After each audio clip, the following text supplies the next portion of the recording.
ನಮಸ್ಕಾರ ವಿದ್ಯಾರ್ಥಿಗಳೇ, ನನ್ನ ಹೆಸರು ಶಿವಕುಮಾರ್ ಸೂರ್ಯವಂಶಿ. ಸಮಾಜ ನಿಮ್ಮ ಸಮಾಜ ಶಿಕ್ಷಕ, ಸಮಾಜ ಅಧ್ಯಯನ. ವಿದ್ಯಾರ್ಥಿಗಳೇ, ನಾವು ಸಮಾಜದಲ್ಲಿ 4 ವಿಭಾಗಗಳನ್ನು ನಾವು ಕಾಣುವರಾಗಿದ್ದೇವೆ. ಮೊದಲನೇದಾಗಿ ಇತಿಹಾಸ, ಆಮೇಲೆ ಭೂಗೋಳಶಾಸ್ತ್ರ, ಆಮೇಲೆ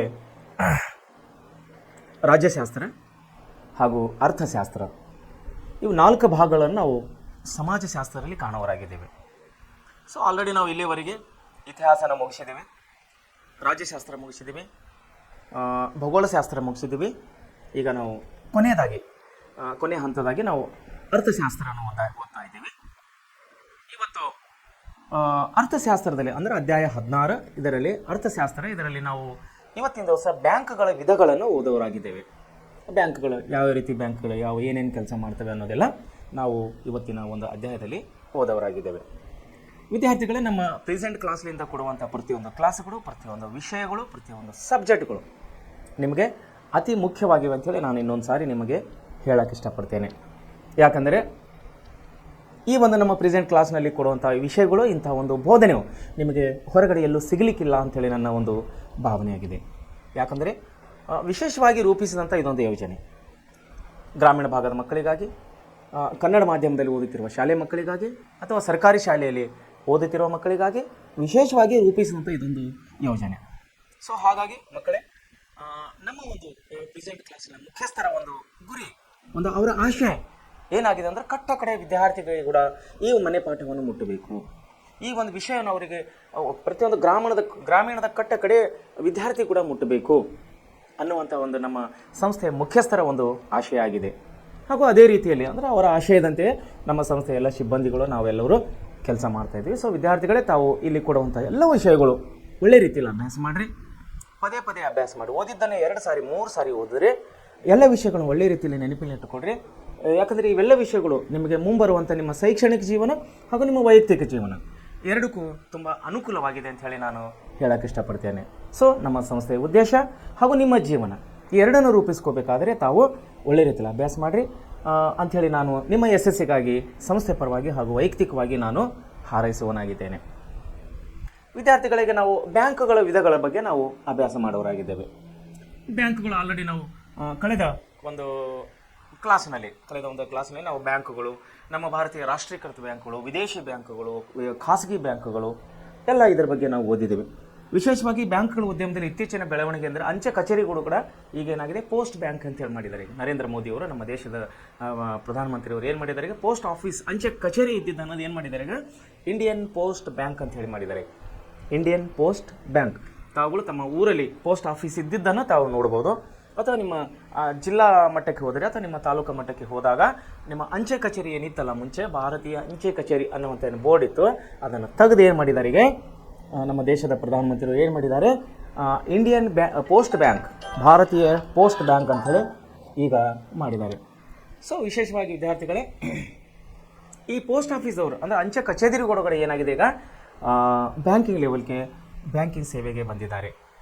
ಸೊ ವಿದ್ಯಾರ್ಥಿಗಳೇ, ಅದೇ ಹೇಳ್ತಿದ್ದಾರೆ ನೋಡಿರಿ, ಬ್ಯಾಂಕ್ಗಳ ಉದ್ಯಮದಲ್ಲಿ ಇತ್ತೀಚಿನ ಬೆಳವಣಿಗೆ ಅಂದರೆ ಅಂಚೆ ಕಚೇರಿಗಳು ಬ್ಯಾಂಕ್ ವ್ಯವಹಾರಗಳು ಅಂಕಿತದೊಂದಿಗೆ ತಂದಿರುವುದು. ಭಾರತೀಯ ಅಂಚೆ ಇಲಾಖೆ, ಭಾರತೀಯ ಅಂಚೆ ಪಾವತಿ ಬ್ಯಾಂಕ್ನ ಜಾಲವನ್ನು ಸುಮಾರು 1.55 ಲಕ್ಷ ಅಂಚೆ ಕಚೇರಿಗಳನ್ನು ಹೊಂದಿದೆ. ನಮ್ಮ ದೇಶದಲ್ಲಿ ಎಷ್ಟು ಅಂಚೆ ಕಚೇರಿಗಳವರಿಗೆ 1.55 ಲಕ್ಷ ಅಂಚೆ ಕಚೇರಿಗಳನ್ನು ದೇಶಾದ್ಯಂತ ಜನರ ಸೇವೆಗೆ ಇಲ್ಲಿ ನಿಂತಿವೆ. ಆಮೇಲೆ ಇವುಗಳಲ್ಲಿ 90% ಗ್ರಾಮಾಂತರ ಮತ್ತು ಸಣ್ಣ ಪುಟ್ಟ ಊರುಗಳಲ್ಲಿ ಪ್ರಾರಂಭಿಸಿದ್ದಾರೆ. ಸಣ್ಣ ಪುಟ್ಟ ಗ್ರಾಮಗಳಲ್ಲಿ ಅವು ಅಂಚೆ ಕಚೇರಿಗಳು ಈಗಾಗಲೇ ರಾಷ್ಟ್ರೀಯ ಉಳಿತಾಯ ಪತ್ರಗಳು, ಅಂಚೆ ಉಳಿತಾಯ ಖಾತೆಗಳು, ಕಿಸಾನ್ ವಿಕಾಸ್ ಪತ್ರಗಳು, ಮಾಹೆಯಾನ ಕಿರು ಠೇವಣಿಗಳು, ಅಂಚೆ ವಿಮೆ, ನಿವೃತ್ತಿ ವೇತನ ಹಣವನ್ನು ಇವರು ವರ್ಗಾಯಿಸ್ತಾ ಇದ್ದಾರೆ. ಮುಂತಾದ ಅನೇಕ ಹಣಕಾಸಿನ ವ್ಯವಹಾರಗಳನ್ನು ಕೈಗೊಂಡಿದ್ದಾರೆ. ಅಂಚೆ ಇಲಾಖೆ 1,000 ಕೋಟಿ ರೂಪಾಯಿಯಷ್ಟು ಬಂಡವಾಳವನ್ನು ಬ್ಯಾಂಕು ವ್ಯವಹಾರಕ್ಕೆ ತೊಡಗಿಸಲು ಯೋಜನೆ ಹಾಕಿಕೊಂಡಿದೆ. ಇದು ಅಂಚೆ ಇಲಾಖೆಯ ಸಹಾಯಕ ಒಂದು ಕ್ಷೇತ್ರವಾಗಿದೆ. ಸೊ ಅಂಚೆ ಇಲಾಖೆದಲ್ಲಿ ಒಂದು ಪೋಸ್ಟ್ ಆಫೀಸರು ಕೇವಲ ಇಷ್ಟು ದಿವಸ ಮನೆಗೆ ಲೆಟರ್ ತಂದು ಕೊಡೋದು, ಪತ್ರ ಒಯ್ಯೋದು ಅಷ್ಟೇ ಕೆಲಸ ಮಾಡ್ತಿದ್ದವರು. ಆದರೆ ಈಗ ಅವರು ಕೂಡ ಬ್ಯಾಂಕಿನ ಒಂದು ಕೆಲಸಕ್ಕೆ ಬಂದಿದ್ದಾರೆ.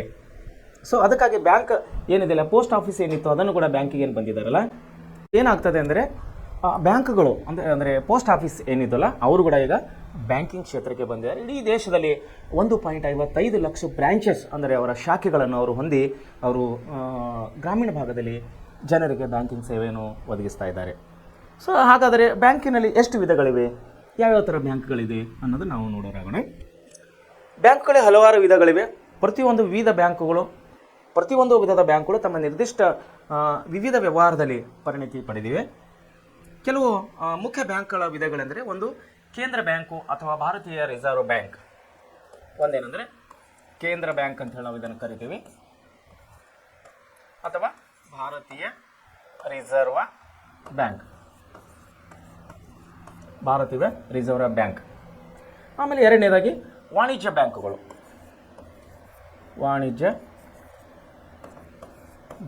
ಅಂದರೆ ಇದನ್ನು ಕಮರ್ಷಿಯಲ್ ಬ್ಯಾಂಕ್ಗಳು ಅಂತ ಹೇಳಿ ನಾವು ಕರೆಯೋರಾಗಿದ್ದೇವೆ. ಆಮೇಲೆ ಕೈಗಾರಿಕಾ ಅಭಿವೃದ್ಧಿ ಬ್ಯಾಂಕುಗಳು, ಮೂರನೇದಾಗಿ ಕೈಗಾರಿಕಾ ಅಭಿವೃದ್ಧಿ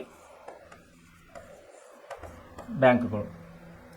ಆಮೇಲೆ ಅಭಿವೃದ್ಧಿ ಅಥವಾ ವ್ಯವಸಾಯ ಬ್ಯಾಂಕುಗಳು. ನೋಡ್ರೆ ಭೂ ಅಭಿವೃದ್ಧಿ ಅಥವಾ ವ್ಯವಸಾಯ ಬ್ಯಾಂಕುಗಳು. ಆಮೇಲೆ ಸ್ಥಳೀಯ ಬ್ಯಾಂಕುಗಳು,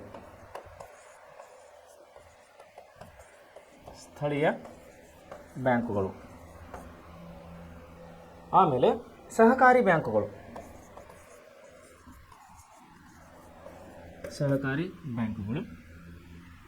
ಈ ವಿವಿಧ ಬ್ಯಾಂಕುಗಳು ವಿವರಣೆ ಬಗ್ಗೆ ಹಿಂದಿನ ತರಗತಿಯ ಅರ್ಥಶಾಸ್ತ್ರ ವಿಭಾಗದಲ್ಲಿ ನಾವು ತಿಳಿದಿದ್ದೇವೆ. ಅಂದರೆ ಈ ಬ್ಯಾಂಕ್ಗಳೇನು ಕೊಟ್ಟರಲ್ಲ, ಇದು ಕೇಂದ್ರ ಬ್ಯಾಂಕು, ರಿಸರ್ವ್ ಬ್ಯಾಂಕ್, ಇದ್ರ ಬಗ್ಗೆ ನಾವು ಕಳೆದ ಒಂದು ಅವಧಿಯಲ್ಲಿ ನಾವು ಆಲ್ರೆಡಿ ಓದಿದ್ದೀವಿ. ರಿಸರ್ವ್ ಬ್ಯಾಂಕ್ ಏನು ಕೆಲಸ ಮಾಡ್ತಾರೆ ಅವರು, ವಾಣಿಜ್ಯ ಬ್ಯಾಂಕ್ಗಳು ಏನು ಕೆಲಸ ಮಾಡಿ ಕಳೆದ ಓದಿದ್ದೀವಿ ನಾವು. ಸೊ ಮುಂದೆ ಹೋಗೋದಾದರೆ ಬ್ಯಾಂಕ್ಗಳಲ್ಲಿ ತೆರೆಯಬಹುದಾದ ವಿವಿಧ ಖಾತೆಗಳು. ಒಂದನೇದೇನೆಂದರೆ ಉಳಿತಾಯ ಖಾತೆ. ನೋಡ್ರಿ, ಉಳಿತಾಯ ಖಾತೆ. ಎರಡನೇದಾಗಿ ಚಾಲ್ತಿ ಖಾತೆ.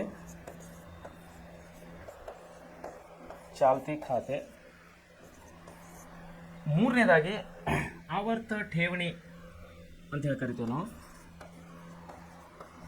ಆವರ್ತ ಠೇವಣಿ. ನಾಲ್ಕನೇದಾಗಿ ನಿಶ್ಚಿತ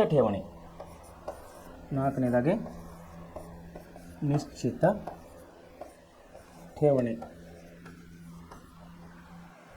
ಸೊ ಈ ರೀತಿ 4 ವಿಧಗಳ ಒಂದು ಬ್ಯಾಂಕ್ ಅಕೌಂಟ್ಸ್ ಅನ್ನೋದು ಬ್ಯಾಂಕ್ಗಳವರು ಓಪನ್ ಮಾಡ್ತಾರೆ. ಅಂದರೆ ಬ್ಯಾಂಕ್ಗಳಲ್ಲಿ ತೆರೆಯಬಹುದಾದ ವಿವಿಧ ಖಾತೆಗಳು, ಅಂದರೆ ಯಾವ್ಯಾವ ರೀತಿ ಅವರು ಖಾತೆಗಳನ್ನು ತೆಗಿತಾರೆ ಅನ್ನೋದು ಇಲ್ಲಿ ತೋರಿಸಿದ್ದಾರೆ. ಪ್ರಸ್ತುತ ಕೆಳಕಂಡ ಬ್ಯಾಂಕ್ ಖಾತೆಗಳಿಗೆ ಬ್ಯಾಂಕುಗಳು ನೀಡುವ ವಾರ್ಷಿಕ ಬಡ್ಡಿ ದರವನ್ನು ತಿಳಿಯಿರಿ. ಒಂದನೇದು ಉಳಿತಾಯ ಖಾತೆ, ಎರಡನೇದು ಚಾಲ್ತಿ ಖಾತೆ, ಮೂರನೇದು ಆವರ್ತಕ ಠೇವಣಿ ಖಾತೆ ಅಂತೇಳಿ. ಸೊ ವಿದ್ಯಾರ್ಥಿಗಳು, ಏನಿದು ಉಳಿತಾಯ ಖಾತೆ? ಏನದು ಉಳಿತಾಯ ಖಾತೆ ಅಂದರೆ ಏನು? ಸೊ 4 ವಿಧದ ಇವರು ಖಾತೆಗಳನ್ನು ತೆಗಿತಾ ಇದ್ದಾರೆ ಬ್ಯಾಂಕ್ನವರು. ಮೊದಲನೇದಾಗಿ ಉಳಿತಾಯ ಖಾತೆ. ಏನಿದು ಉಳಿತಾಯ ಖಾತೆ? ಏನಾದರೂ ಉಳಿತಾಯ ಖಾತೆ ಅಂದ್ರೆ ಅರ್ಥ ಏನದು? ಯಾಕದಕ್ಕೆ ಉಳಿತಾಯ ಖಾತೆ ಅಂತ ಕರೀತಾರೆ? ಸೊ ಅದರ ಹೆಸರೇ ಸೂಚಿಸುವ ಹಾಗೆ ಸಾಮಾನ್ಯವಾಗಿ ವೇತನ ಪಡೆಯುವವರು ಯಾರೇ? ವೇತನ ಅಂದ್ರೆ ಏನು? ಸಂಬಳ, ಸ್ಯಾಲ್ರಿ, ಕೂಲಿ ಅಂತ ನಾವೇನು ಕರಿತೀವಿ, ಅದನ್ನು ಪಡೆಯುವವರು. ಸ್ಯಾಲ್ರಿ ಪಡೆಯುವರು. ಯಾರು ಸ್ಯಾಲ್ರಿ ಪಡಿತಾರೆ? ಸರ್ಕಾರಿ ನೌಕರದಾರರು, ಖಾಸಗಿ ನೌಕರಿದಾರರು, ಲಿಮಿಟೆಡ್ ಕಂಪನಿಗಳು, ಕೈಗಾರಿಕೆಗಳು, ದೊಡ್ಡ ದೊಡ್ಡ ಹಾಸ್ಪಿಟಲ್ಸ್, ದೊಡ್ಡ ದೊಡ್ಡ ಸಂಸ್ಥೆಗಳಲ್ಲಿ ಇವರೆಲ್ಲರೂ ಏನು ಮಾಡ್ತಾರೆ? ಸ್ಯಾಲ್ರಿಯನ್ನು ಕೈಗೆ ಕ್ಯಾಶ್ ಕೊಡೋದಿಲ್ಲ, ದುಡ್ಡು ಕೊಡೋದಿಲ್ಲ. ಕೆಲಸ ಮಾಡಿಸ್ಕೊಂಡ ಮೇಲೆ ತನ್ನ ನೌಕರಿಗೆ ಏನಪ್ಪ ಅಂದರೆ ಸ್ಯಾಲ್ರಿ ಕೈಗೆ ಕ್ಯಾಶ್ ಹಾಕಿ ಕೊಡೋದಿಲ್ಲ, ಹಣದ ರೂಪದಲ್ಲಿ ಕೊಡೋದಿಲ್ಲ. ಅವರು ಫಂಡ್ ಟ್ರಾನ್ಸ್ಫರ್ ಮಾಡ್ತಾರೆ. ಅಂದರೆ ಅಮೌಂಟ್ ಅನ್ನೋದು ಅವ್ರ ಖಾತೆಗೆ, ಯಾರು ಕೆಲಸ ಮಾಡಿದ್ದಾರೆ, ಯಾವ ಸಂಸ್ಥೆಯಲ್ಲಿ ಕೆಲಸ ಮಾಡಿದ್ದಾರೆ, ಯಾವ ಕಂಪ್ನಿಯಲ್ಲಿ ಕೆಲಸ ಮಾಡಿದ್ದಾರೆ, ಯಾವ ಒಂದು ಇಲಾಖೆಯಲ್ಲಿ ಕೆಲಸ ಮಾಡಿದ್ದಾರೆ, ಸರ್ಕಾರಿ ನೌಕರಾಗಿದ್ದಾರೆ. ಸೊ ಅಂಥವರು, ಇಲಾಖೆಯವರು, ಸಂಸ್ಥೆಯವರು, ಕೈಗಾರಿಕೆದವರು ಏನು ಮಾಡ್ತಾರೆ?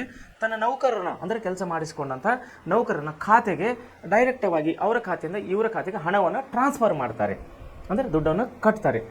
ಅದಕ್ಕೆ ನಾವು ಹಣ ಪಡೆಯೋರು ಅಂದರೆ ಸ್ಯಾಲ್ರಿ ಪಡೆಯೋರು ಅಂತ ಈ ನೋಡಿ, ಸಾಮಾನ್ಯವಾಗಿ ವೇತನ ಪಡೆಯೋರು ಅಂದರೆ ಕೆಲಸ ಮಾಡಿ ಸ್ಯಾಲ್ರಿ ಏನು ತೊಗೋತಾರಲ್ಲ ಅವರಿಗೆ ನಾವು ವೇತನ ಪಡೆಯೋರು ಅಂತ ಹೇಳಿ ತೊಗೋತೀವಿ.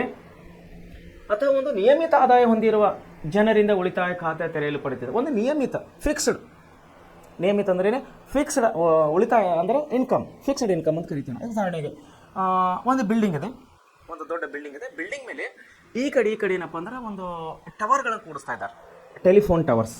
ತಾವು ನೋಡಿರ್ತೀರಿ, ನಿಮ್ಮ ಹಳ್ಳಿಯಲ್ಲಿ ಕೂಡ ಇವೆ. ಆಲ್ಮೋಸ್ಟ್ ಎಲ್ಲ ಹಳ್ಳಿ, ಎಲ್ಲ ಸಿಟಿ, ಎಲ್ಲ ಕಡೆ ಆಗಿದೆ ಟವರ್ಸ್ಗಳು, ಟೆಲಿಫೋನ್ ಟವರ್ಸ್. ಆಮೇಲೆ ಬಿಲ್ಡಿಂಗ್ ಮೇಲೆ ಅಡ್ವರ್ಟೈಸಿಂಗ್ ಬೋರ್ಡ್ ಹಾಕಿರ್ತಾರೆ, ದೊಡ್ಡ ಕಲರ್ದು ಅಡ್ವರ್ಟೈಸಿಂಗ್ ಬೋರ್ಡ್ ಹಾಕಿರ್ತಾರೆ. ಎಂತಹ ಬೋರ್ಡ್, ಉದಾಹರಣೆಗೆ ಒಂದು ಟಿ ವಿ ಆ್ಯಡ್ ಇರ್ತವೆ, ಒಂದು Sony T V ad advertise ಅನ್ನೋದು ಆ ಬಿಲ್ಡಿಂಗ್ ಮೇಲೆ ಒಂದು ಫ್ರೇಮ್ ಮಾಡಿ, ಆ ಫ್ರೇಮ್ ಅನ್ನೋದು ಆ ಬಿಲ್ಡಿಂಗಿಗೆ ವೆಲ್ಡಿಂಗ್ ಮಾಡಿರ್ತಾರೆ ಅಥವಾ ಫಿಟ್ ಮಾಡಿ ಅವೇನು ಫ್ರೇಮ್ ಇದೆಯಲ್ಲ ಫ್ರೇಮಿಗೆ ಆ್ಯಡ್ ಹಾಕ್ತಾರೆ. ಒಂದು ಟಿ ವಿ ಆ್ಯಡ್ ಅನ್ಕೋರಿ, ಒಂದು ಐ ಪಿ ಎಲ್ ಕ್ರಿಕೆಟ್ ಬರ್ತದೆ, ಕ್ರಿಕೆಟ್ದು ಆ್ಯಡ್ ಹಾಕಿರ್ತಾರೆ, ದೊಡ್ಡ ರಾಜಕೀಯ ನಾಯಕರು ಬರತ್ತಾರೆ ಅವ್ರದ್ದೊಂದು ಆ್ಯಡ್ ಹಾಕಿರ್ತಾರೆ ಪ್ರಚಾರಕ್ಕಾಗಿ. ಒಂದು ಹೊಸ ವಸ್ತು, ಯಾವುದೊಂದು ಹೊಸ ವಸ್ತು ಬಂದಿದೆ, ಉದಾಹರಣೆಗೆ ಮೊನ್ನೆ ಜಿಯೋ ಸಿಮ್ ಬಂತು, ಜಿಯೋ ಫೋನ್ಸ್ ಬಂದು ಫುಲ್ ಅಡ್ವರ್ಟೈಸ್ ಮಾಡಿದ್ರು. ಸಿಮೆಂಟ್ ಯಾವುದೋ ಒಂದು ವಾಚ್ ಬಂದಿದೆ, ಹೊಸ ಕಂಪನಿ ಒಳ್ಳೆ ವಾಚ್ ಬಂದಿದೆ, ಅದನ್ನು ಅಡ್ವರ್ಟೈಸ್ ಮಾಡ್ತಾರೆ. ಸೊ ಅಡ್ವರ್ಟೈಸಿಂಗ್ ಸಲುವಾಗಿ ಏನು ಮಾಡ್ತಾ ಇದ್ದಾರೆ, ಈಗ ದೊಡ್ಡ ಬಿಲ್ಡಿಂಗ್ ಮೇಲೆ ಕಟ್ಔಟ್ಸ್ ಟೈಪ್ ಏನಾಗ್ತಾ ಇದ್ದಾರಲ್ಲ ಫ್ರೇಮ್ ಮಾಡಿ, ಕಬ್ಬಿಣದ ಫ್ರೇಮ್, ಅದು ಅಡ್ವರ್ಟೈಸಿಂಗ್ ಅಂತೇಳಿ ಕರಿತೀವಿ. ಅಡ್ವರ್ಟೈಸಿಂಗ್ ಕಂಪನಿದವ್ರು ಏನು ಮಾಡ್ತಾರೆ ಅಂದರೆ, ಅಥವಾ ಟವರ್ ಹಾಕಿರ್ತಾರೆ, ಟೆಲಿಫೋನ್ ಟವರ್ಸ್, ಆ ಟವರ್ದವರು ಅಥವಾ ಈ ಅಡ್ವರ್ಟೈಸಿಂಗ್ ಕಂಪನಿದವರು ಬೋರ್ಡ್ದವ್ರು ಏನು ಮಾಡ್ತಾರೆ, ಆ ಬಿಲ್ಡಿಂಗಿನ ಮಾಲೀಕನಿಗೆ, ಯಾವ ಬಿಲ್ಡಿಂಗ್ ಮೇಲೆ ಹಾಕಿದಾರಲ್ಲ ಆ ಬಿಲ್ಡಿಂಗ್ನ ಮಾಲೀಕನಿಗೆ ತಿಂಗಳಿಗೆ ಇಂತಿಷ್ಟು ಅಂತೇಳಿ ಬಾಡಿಗೆ ಕೊಡ್ತಾರೆ. ಫಿಕ್ಸ್ಡ್ ಬಾಡಿಗೆ ಅಗ್ರಿಮೆಂಟ್ ಇರುತ್ತೆ, 5 ವರ್ಷ, 10 ವರ್ಷ, 15 ವರ್ಷ, 20 ವರ್ಷ, ಎನಿವನ್ ಅಗ್ರಿಮೆಂಟ್ ಆಗಿರ್ತದೆ ಬಿಲ್ಡಿಂಗ್ ಮಾಲೀಕನ ಜೋಡಿಗೆ ಮತ್ತು ಒಂದು ಕಂಪನಿ ಜೋಡಿ. ಸೊ ಅವರು ಮಾತಾಡಿದ್ದ ಪ್ರಕಾರ, ಅವರ ಒಂದು ಅಗ್ರಿಮೆಂಟ್ ಪ್ರಕಾರ ಅವರಿಗೆ ಮಂತ್ಲಿ ಇಂತಿಷ್ಟು ಅಂತೇಳಿ ಬಾಡಿಗೆ ಕೊಡ್ತಿರ್ತಾರೆ. ಸೊ ಅದನ್ನು ನಾವು ಫಿಕ್ಸ್ಡ್ ಇನ್ಕಮ್ ಅಂತ ಹೇಳಿ ಕರಿತೇವೆ. ಅದನ್ನೇ ಕೊಟ್ಟಿದ್ದಾರೆ ಇಲ್ಲಿ ನೋಡಿ. ಇಲ್ಲಿ ಏನು ಮಾಡಿದ್ದಾರೆ, ಒಂದು ನಿಯಮಿತ ಆದಾಯ ಹೊಂದಿರುವ ಜನರಿಂದ,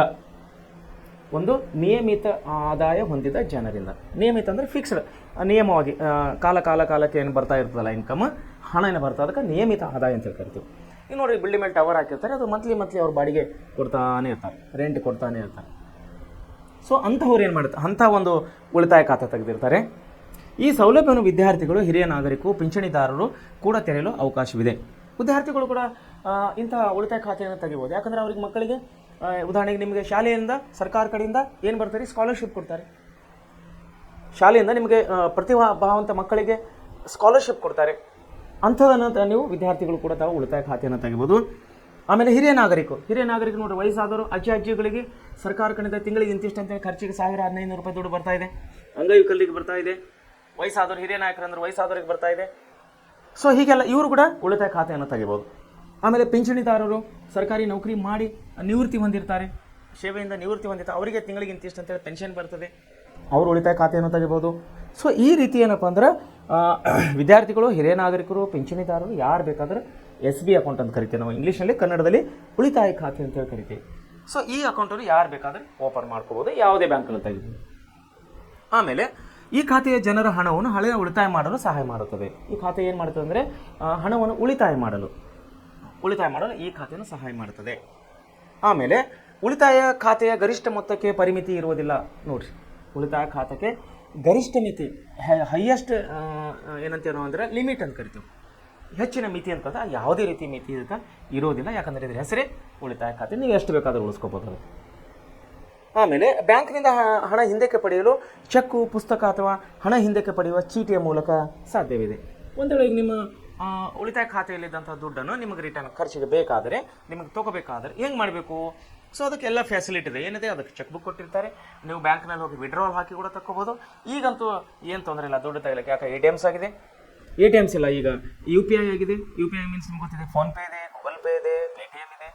10 ಹಲವು ಸೌಲಭ್ಯಗಳು ಮನುಷ್ಯನಿಗೆ ಬಂದಿದ್ದೇವೆ ಬ್ಯಾಂಕಿಂಗ್ ಸೌಲಭ್ಯದಲ್ಲಿ. ಸೊ ಉಳಿತಾಯ ಖಾತೆಯಿಂದ ಇವೆಲ್ಲ ಸೌಲಭ್ಯಗಳನ್ನು ಉಳಿತಾಯ ಖಾತೆ ಹೊಂದಿದವರು ಪಡಿಬೋದು. ಆಮೇಲೆ ಎರಡನೇದಿದೆ ಚಾಲ್ತಿ ಖಾತೆ. ನೋಡಿ, ಚಾಲ್ತಿ ಖಾತೆ ಏನಿದೆ, ಇದು ಚಾಲ್ತಿ ಖಾತೆ. ಈ ಖಾತೆಯನ್ನು ಸಾಮಾನ್ಯವಾಗಿ ಹೆಚ್ಚು ಬ್ಯಾಂಕ್ ವಹಿವಾಟು ನಡೆಸುವ ವ್ಯಾಪಾರಸ್ಥರು, ವಾಣಿಜ್ಯ ಉದ್ಯೋಗಿಗಳು, ಸಂಸ್ಥೆಯವರು ತೆಗಿತಾರೆ. ನೋಡಿ, ಈ ಖಾತೆಯನ್ನು ಯಾರು ತೆಗಿತಾರೆ? ಚಾಲ್ತಿ ಖಾತೆಯವರು ಬ್ಯಾಂಕ್ ವಹಿವಾಟು ನಡೆಸುವ ವ್ಯಾಪಾರಸ್ಥರು, ವಾಣಿಜ್ಯ ಔದ್ಯೋಗಿಕ ಸಂಸ್ಥೆಯವರು. ಇಲ್ಲಿ ಠೇವಣಿಗಳ ಮರುಪಾವತಿ ಮತ್ತು ಬೇಡಿಕೆ ಠೇವಣಿಗಳು ಅಥವಾ ಉಪಸರ್ಗ ಅಂತ ಹೇಳಿ ಕರಿತೇವೆ ನಾವು, ವ್ಯವಹಾರಗಳ ಮೂಲಕ ಹಣವನ್ನು ಹಿಂಪಡೆಯಲು ಸಾಧ್ಯವಾಗುತ್ತದೆ.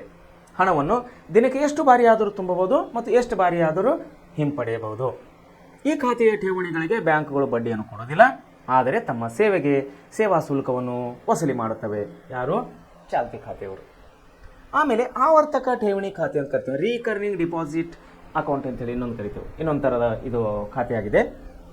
ಆವರ್ತಕ ಠೇವಣಿ ಖಾತೆಗಳನ್ನು ಸಾಮಾನ್ಯವಾಗಿ ಭವಿಷ್ಯ ಕಾಲದಲ್ಲಿ ಯಾವುದಾದರೂ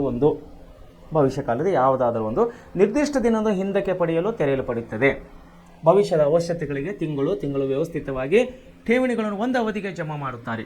ಭವಿಷ್ಯದ ಅವಶ್ಯಕತೆಗಳಾದ ಮಕ್ಕಳ ವಿವಾಹ, ಬೆಲೆ ಬಾಳುವ ವಸ್ತುಗಳ ಖರೀದಿ, ನೆಲ, ಕಾರು, ಭೂಮಿ ಮುಂತಾದನ್ನು ಕೊಳ್ಳಲು ಅವಧಿ ಮುಗಿದ ನಂತರ ಅಂದರೆ ಅದು ಒಂದು ಟರ್ನಿಂಗ್ ಅವರ್ ಮುಗಿದ ನಂತರ ಠೇವಣಿ ಮಾಡಿದ ಹಣದ ಜೊತೆಗೆ ಬಡ್ಡಿಯನ್ನು ಸೇರಿಸಿ ಹಣವನ್ನು ಬ್ಯಾಂಕ್ಗಳು ಹಿಂದಿರುಗಿಸ್ತವೆ. ಉದಾಹರಣೆಗೆ ವಾರ್ಷಿಕ ಶೇಕಡ 8ರಂತೆ 50,000 ರೂಪಾಯಿಗಳ ನಿಶ್ಚಿತ ಠೇವಣಿಗೆ ಮಾಸಿಕ ನೀಡಬೇಕಾದ ಬಡ್ಡಿಯನ್ನು ಮೊತ್ತವನ್ನು ಕಂಡುಹಿಡಿರಿ. ನಿಮ್ಮ ಹತ್ತಿರದ ಯಾವುದಾದ್ರೂ ಬ್ಯಾಂಕಿಗೆ ಭೇಟಿ ನೀಡಿ ಅಲ್ಲಿ ವ್ಯವಹಾರದ ನಿರ್ವಹಣೆಗಳು ತಾವು ತಿಳ್ಕೊಬೋದು. ನೋಡಿರಿ, ಏನಂತಾರೆ ರೀಕರಿಂಗ್ ಡಿಪಾಸಿಟ್ ಖಾತೆಗಳನ್ನು ಏನಂತಾರೆ ಆವರ್ತಕ ಖಾತೆಗಳಂತ ನಾವು ಕರೆಯೋರಾಗಿದ್ದೇವೆ. ಏನಿದೆ ಆವರ್ತಕ ಖಾತೆಗಳು ಅಂದರೆ ಒಂದು ಲಿಮಿಟ್ ಇರ್ತದೆ.